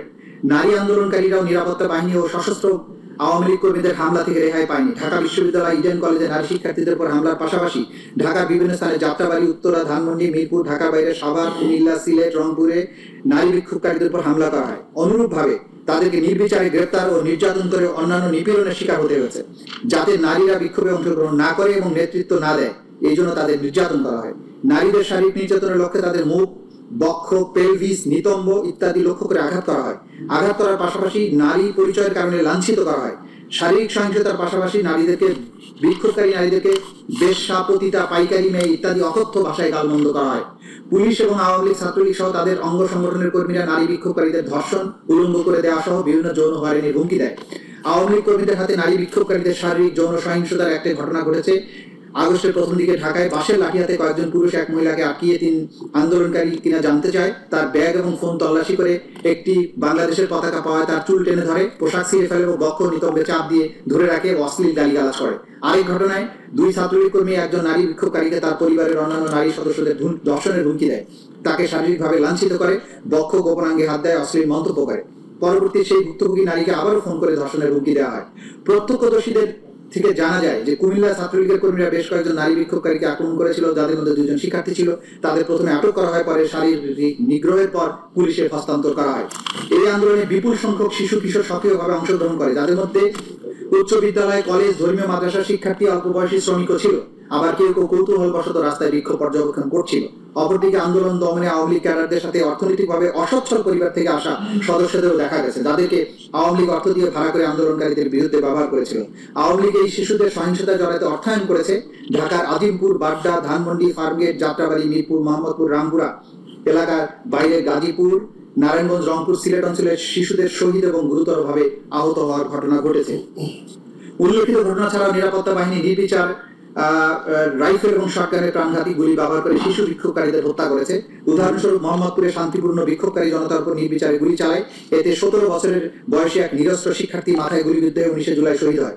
18 জুলাই ধানমন্ডিতে আরেক 12 বছর বয়সী শিশু পুলিশের গুলিবর্ষণে প্রায় 200-র মতো ধাতব পেলেট শরীরে বিদ্ধ হয়ে আভ্যন্তরীণ রক্তক্ষরণে মারা যায়।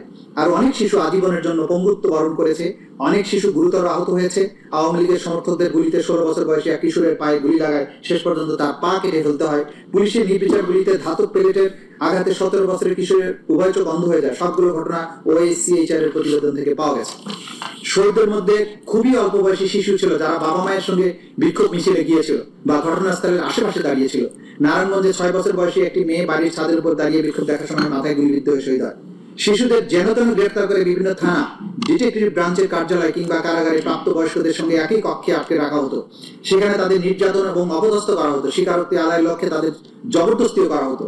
তাছাড়া বেশ কয়েকজন কিশোর ছেলেকে আটক করে পুলিশ সদর দপ্তরের counter terrorism and transnational crime CTTC শাখায় প্রাপ্তবয়স্কদের সাথে একই কক্ষে আটকে রাখা হতো। রংপুরে 16 বছর বয়সী এক কিশোরকে বিনা বিচারে 13 দিন আটক রাখা হয়েছিল। ওই কিশোর সহ আরো অনেককে গ্রেফতার করা হয়েছিল আবু সাইদের হত্যার ঘটনার মোড় ঘুরিয়ে দেওয়ার জন্য। 17 বছর বয়সী এক কিশোরকে পুলিশ কর্মকর্তা হত্যার দায় স্বীকার করানোর জন্য যাত্রাবাড়ি থানায় 2 দিন ধরে পুলিশ হেফাজতে নির্যাতন করেছিল। এরপর তাকে ডিটেকটিভ ব্রাঞ্চ কার্যালয়ে নিয়ে পুনরায় নির্যাতন করা হয়েছিল। আটক রাখার 3 দিন পরে এসে ওই কিশোরকে আদালতে হাজির করা হলে বিচারক তাকে আরো 7 দিনের রিমান্ডে রাখার নির্দেশ দেন। প্রাপ্তবয়স্ক বন্দীদের সঙ্গে রাখা হবে জেনেও, যদিও কিশোরের পক্ষে আইনজীবী আদালতের কাছে বলেছিলেন ভুক্তভোগী আসলে একজন শিশু। এই ঘটনাটি গণমাধ্যমে প্রচারের পরে আরেক বিচারক কিশোরটিকে বিশেষ শিশু হেফাজত কেন্দ্রে রাখার নির্দেশ দেন। সেখানে ওই কিশোর 6 আগস্ট পর্যন্ত আটক ছিল। জুলাই মাসের 15 তারিখ থেকে আগস্টের 5 তারিখ পর্যন্ত কমপক্ষে 118 জন শিশু, কমপক্ষে 13 জন নারীকে হত্যা করা হয়। এরপরে আসামিদের পরিচিতি। আসামি শেখ হাসিনার বিস্তারিত পরিচয় আমরা উল্লেখ করেছি। তার বিরুদ্ধে কি কি মামলা আছে সেগুলো আমরা বলেছি। আসাদুজ্জামান খান কামালের পরিচয় দিয়েছি, চৌধুরী আব্দুল্লাহ মামুনের পরিচয় দিয়েছি। এবার আমি চলে আসছি পেজ 108 এ। আসামিদের বিরুদ্ধে মানবতা বিরোধী অপরাধের বিবরণ।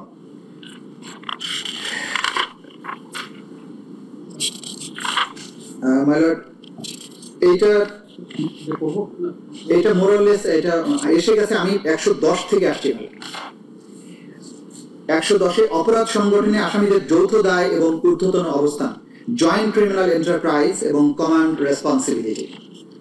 বাংলাদেশের তৎকালীন প্রধানমন্ত্রী তথা নির্বাহী বিভাগের প্রধান, বাংলাদেশ আওয়ামী লীগের সভাপতি এবং 14 দলীয় জোট প্রধান হিসেবে আসামি শেখ হাসিনা ছিলেন সকল ক্ষমতা এবং কর্তৃত্বের সর্বোচ্চ কেন্দ্রবিন্দু। একজন ফ্যাসিস্ট শাসক হিসেবে সকল গুরুত্বপূর্ণ সব সিদ্ধান্ত তিনি এককভাবে গ্রহণ করতেন। তার সকল রাজনৈতিক এবং প্রশাসনিক সিদ্ধান্ত বাস্তবায়ন এবং সমর্থনের মাধ্যমে অধীনস্থরা তাকে সন্তুষ্ট করে তার কৃপা দৃষ্টি লাভ করার জন্য সর্বদা সচেষ্ট থাকত। জুলাই বিপ্লবে সংঘটিত সকল মানবতা বিরোধী অপরাধের প্রধান এবং একমাত্র কারণ ছিল যে কোনো মূল্যে শেখ হাসিনাকে ক্ষমতায় টিকিয়ে রাখা। সেদিক থেকে বিবেচনা করলে জুলাই বিপ্লবে সংঘটিত সকল অপরাধের নিউক্লিয়াস ছিলেন শেখ হাসিনা।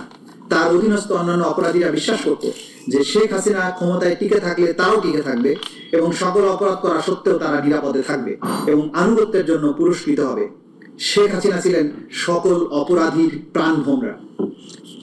তৎকালীন স্বরাষ্ট্রমন্ত্রী, আওয়ামী লীগের নেতা এবং অন্যতম নীতি নির্ধারক কুখ্যাত গ্যাং অফ ফোরের অন্যতম সদস্য ছিলেন আসামি আসাদুজ্জামান খান কামাল। জুলাই বিপ্লব চলাকালে আন্দোলন দমনে শেখ হাসিনা নেওয়া সকল পদক্ষেপ বাস্তবায়নের সিদ্ধান্ত হতো আসামি আসাদুজ্জামান খান কামালের নেতৃত্বাধীন কোর কমিটির বৈঠকে, যা তার ধানমন্ডির বাসায় অনুষ্ঠিত হতো। স্বরাষ্ট্রমন্ত্রী হিসেবে আইন শৃঙ্খলা বাহিনীর পূর্ণ নিয়ন্ত্রক ছিলেন আসামি আসাদুজ্জামান খান কামাল। তৎকালীন আইজিপি চৌধুরী আব্দুল্লাহ মামুন ছিলেন পুলিশের প্রধান হিসেবে আইন শৃঙ্খলা বাহিনীর অন্যতম নিয়ন্ত্রক এবং স্বরাষ্ট্রমন্ত্রীর সহযোগী। আন্দোলন দমনে নিরস্ত্র ছাত্র জনতার উপর নির্বিচারে গুলি বর্ষণের সিদ্ধান্ত বাস্তবায়ন হচ্ছে কিনা তা তারা সার্বক্ষণিকভাবে তত্ত্বাবধানের অংশ হিসেবে সরজমিনে পরিদর্শনে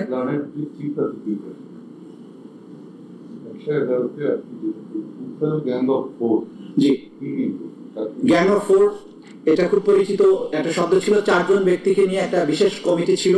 সেই কমিটি বসে, কমিটির সদস্য ছিলেন আসাদুজ্জামান খান কামাল, সালমান এফ রহমান, ওবায়দুল কাদের এবং আনিসুল হক। তারা বসে সরকারের ক্যাবিনেটের বাইরে মিনি ক্যাবিনেট হয়ে কোথায় আক্রমণ হবে, কাকে মারা হবে, কাকে ধরা হবে, এই প্ল্যানগুলো করতো। এই জন্য এদেরকে গ্যাং অফ ফোর বলা। আচ্ছা আচ্ছা, আন্দোলন দমনের নিরীহ ছাত্র জনতার উপর নির্বিচারী গুলি বর্ষণের সিদ্ধান্ত বাস্তবায়ন হচ্ছে কিনা তা সার্বক্ষণিক তত্ত্বাবধানের অংশ হিসেবে সরজমিনে পরিদর্শন এবং পর্যবেক্ষণ করতেন।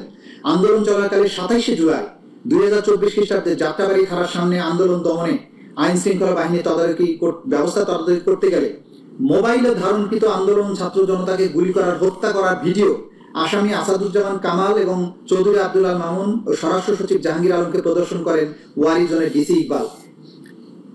এবং মাইলট, সেটা বিখ্যাত সেই কথা যে যেখানে ভিডিও, হত্যা করার ভিডিও দেখে বলা হচ্ছিল, স্যার গুলি করি, মরে একটাই যায়, বাকিটি যায় না স্যার, এটাই স্যার আতঙ্কের বিষয়। এটা ছিল সেই ভিডিও। প্রধানমন্ত্রী হিসেবে আসামি শেখ হাসিনা ওয়ারিতে, প্রধানমন্ত্রী হিসেবে আসামি শেখ হাসিনা, স্বরাষ্ট্রমন্ত্রী হিসেবে আসাদুজ্জামান খান কামাল এবং আইজিপি হিসেবে চৌধুরী আব্দুল মামুন ঊর্ধ্বতন অবস্থানে থেকে যৌথ নির্দেশনায় জয়েন্ট ক্রিমিনাল এন্টারপ্রাইজ এবং কমান্ড রেসপন্সিবিলিটির মাধ্যমে তাদের অধীনস্থ নিয়ন্ত্রণাধীন সশস্ত্র আওয়ামী লীগ ক্যাডার, আইন শৃঙ্খলা বাহিনীর সদস্যদের মাধ্যমে দেশব্যাপী প্রাণঘাতী অস্ত্র ব্যবহার করে নিরীহ নিরস্ত্র ছাত্র জনতার উপর গুলি চালিয়ে 1.5 সহস্রাধিক মানুষকে নৃশংসভাবে হত্যা করে। তদন্তপ্রাপ্ত ঘটনা এবং প্রমাণাদির আলোকে ইন্টারন্যাশনাল ক্রাইমস ট্রাইব্যুনালস অ্যাক্ট 1973-এর 3-এর 2 ধারার অধীনে সংঘটিত অপরাধসমূহ আসামি শেখ হাসিনা, আসাদুজ্জামান কামাল, আসামি চৌধুরী আব্দুল মামুনের বিরুদ্ধে উল্লেখিত আইনের 4-এর 2, 4-এর 3 ধারায় ঊর্ধ্বতন অবস্থান এবং আইনগত দায় সুস্পষ্টভাবে প্রতীয়মান হয়। তদন্তে গৃহীত ব্যবস্থা মেলে আমি স্কেপ করে যাচ্ছি, এখানে লম্বা ব্যবস্থা আমরা কখন কি কি করেছি সেগুলো বলেছি। আমি চলে আসছি পেজ 114-তে। আসামিদের কর্তৃক সংগঠিত সুনির্দিষ্ট মানবতা বিরোধী অপরাধ সমূহ, পেজ 114। তদন্তকালে আসামি শেখ হাসিনা, আসামি আসাদুজ্জামান খান কামাল, আসামি চৌধুরী আব্দুল মামুনের বিরুদ্ধে আরো অন্যান্য অভিযোগ ছাড়াও নিম্নলিখিত সুনির্দিষ্ট মানবতা বিরোধী অপরাধ সংগঠনের প্রাথমিক সত্যতা পাওয়া গেছে। সুনির্দিষ্ট অপরাধ 1, 14 জুলাই 2024 খ্রিস্টাব্দে গণভবনে আয়োজিত সংবাদ সম্মেলনে আসামি শেখ হাসিনার উস্কানিমূলক বক্তব্য প্রদান। এর প্রেক্ষিতে আসাদুজ্জামান খান কামাল, আসামি চৌধুরী আব্দুল মামুন সহ তৎকালীন সরকারের অন্যান্য ঊর্ধ্বতন কর্তৃপক্ষের প্ররোচনা, সহায়তা, সম্পৃক্ততায় তাদের অধীনস্থ নিয়ন্ত্রণাধীন আইন শৃঙ্খলা বাহিনীর সদস্য সশস্ত্র আওয়ামী সন্ত্রাসী কর্তৃক ব্যাপক মাত্রায় এবং পদ্ধতিগতভাবে নিরীহ নিরস্ত্র ছাত্র জনতার উপর আক্রমণের অংশ হিসেবে murder, attempt to murder, torture, inhuman acts করার অপরাধ সমূহ সংগঠনের প্ররোচনা, অ্যাবেটমেন্ট, উস্কানি, সহায়তা, সম্পৃক্ততা, অপরাধ সংগঠন প্রতিরোধে ব্যর্থতা, অপরাধ সংগঠনের জন্য দায়ী ব্যক্তিদের শাস্তি প্রদান না করা, ফেইলিয়ার টু পানিশ, এবং ষড়যন্ত্র করার অপরাধ যা আসামিদের জ্ঞাতসারে সংগঠিত। ঘটনাস্থল 1, গণভবন এবং সমগ্র বাংলাদেশ। ঘটনার তারিখ এবং সময় 14 জুলাই 2024 খ্রিস্টাব্দ থেকে 5 আগস্ট 2024। অপরাধের ধরন হত্যা, মার্ডার, হত্যা চেষ্টা, অ্যাটেম্পট টু মার্ডার, নির্যাতন, টর্চার, অন্যান্য অমানবিক আচরণ, ইনহিউম্যান অ্যাক্টস করার অপরাধ সমূহ সংগঠনের প্ররোচনা, অ্যাবেটমেন্ট, উস্কানি, ইনসাইটমেন্ট, সহায়তা, ফ্যাসিলিটেট, সম্পৃক্ততা, কমপ্লিসিটি, অপরাধ সংগঠন প্রতিরোধে ব্যর্থতা, ফেইলিয়ার টু প্রিভেন্ট, ষড়যন্ত্র, কনস্পিরেসি মাধ্যমে the international crimes tribunals act 1973 এর 3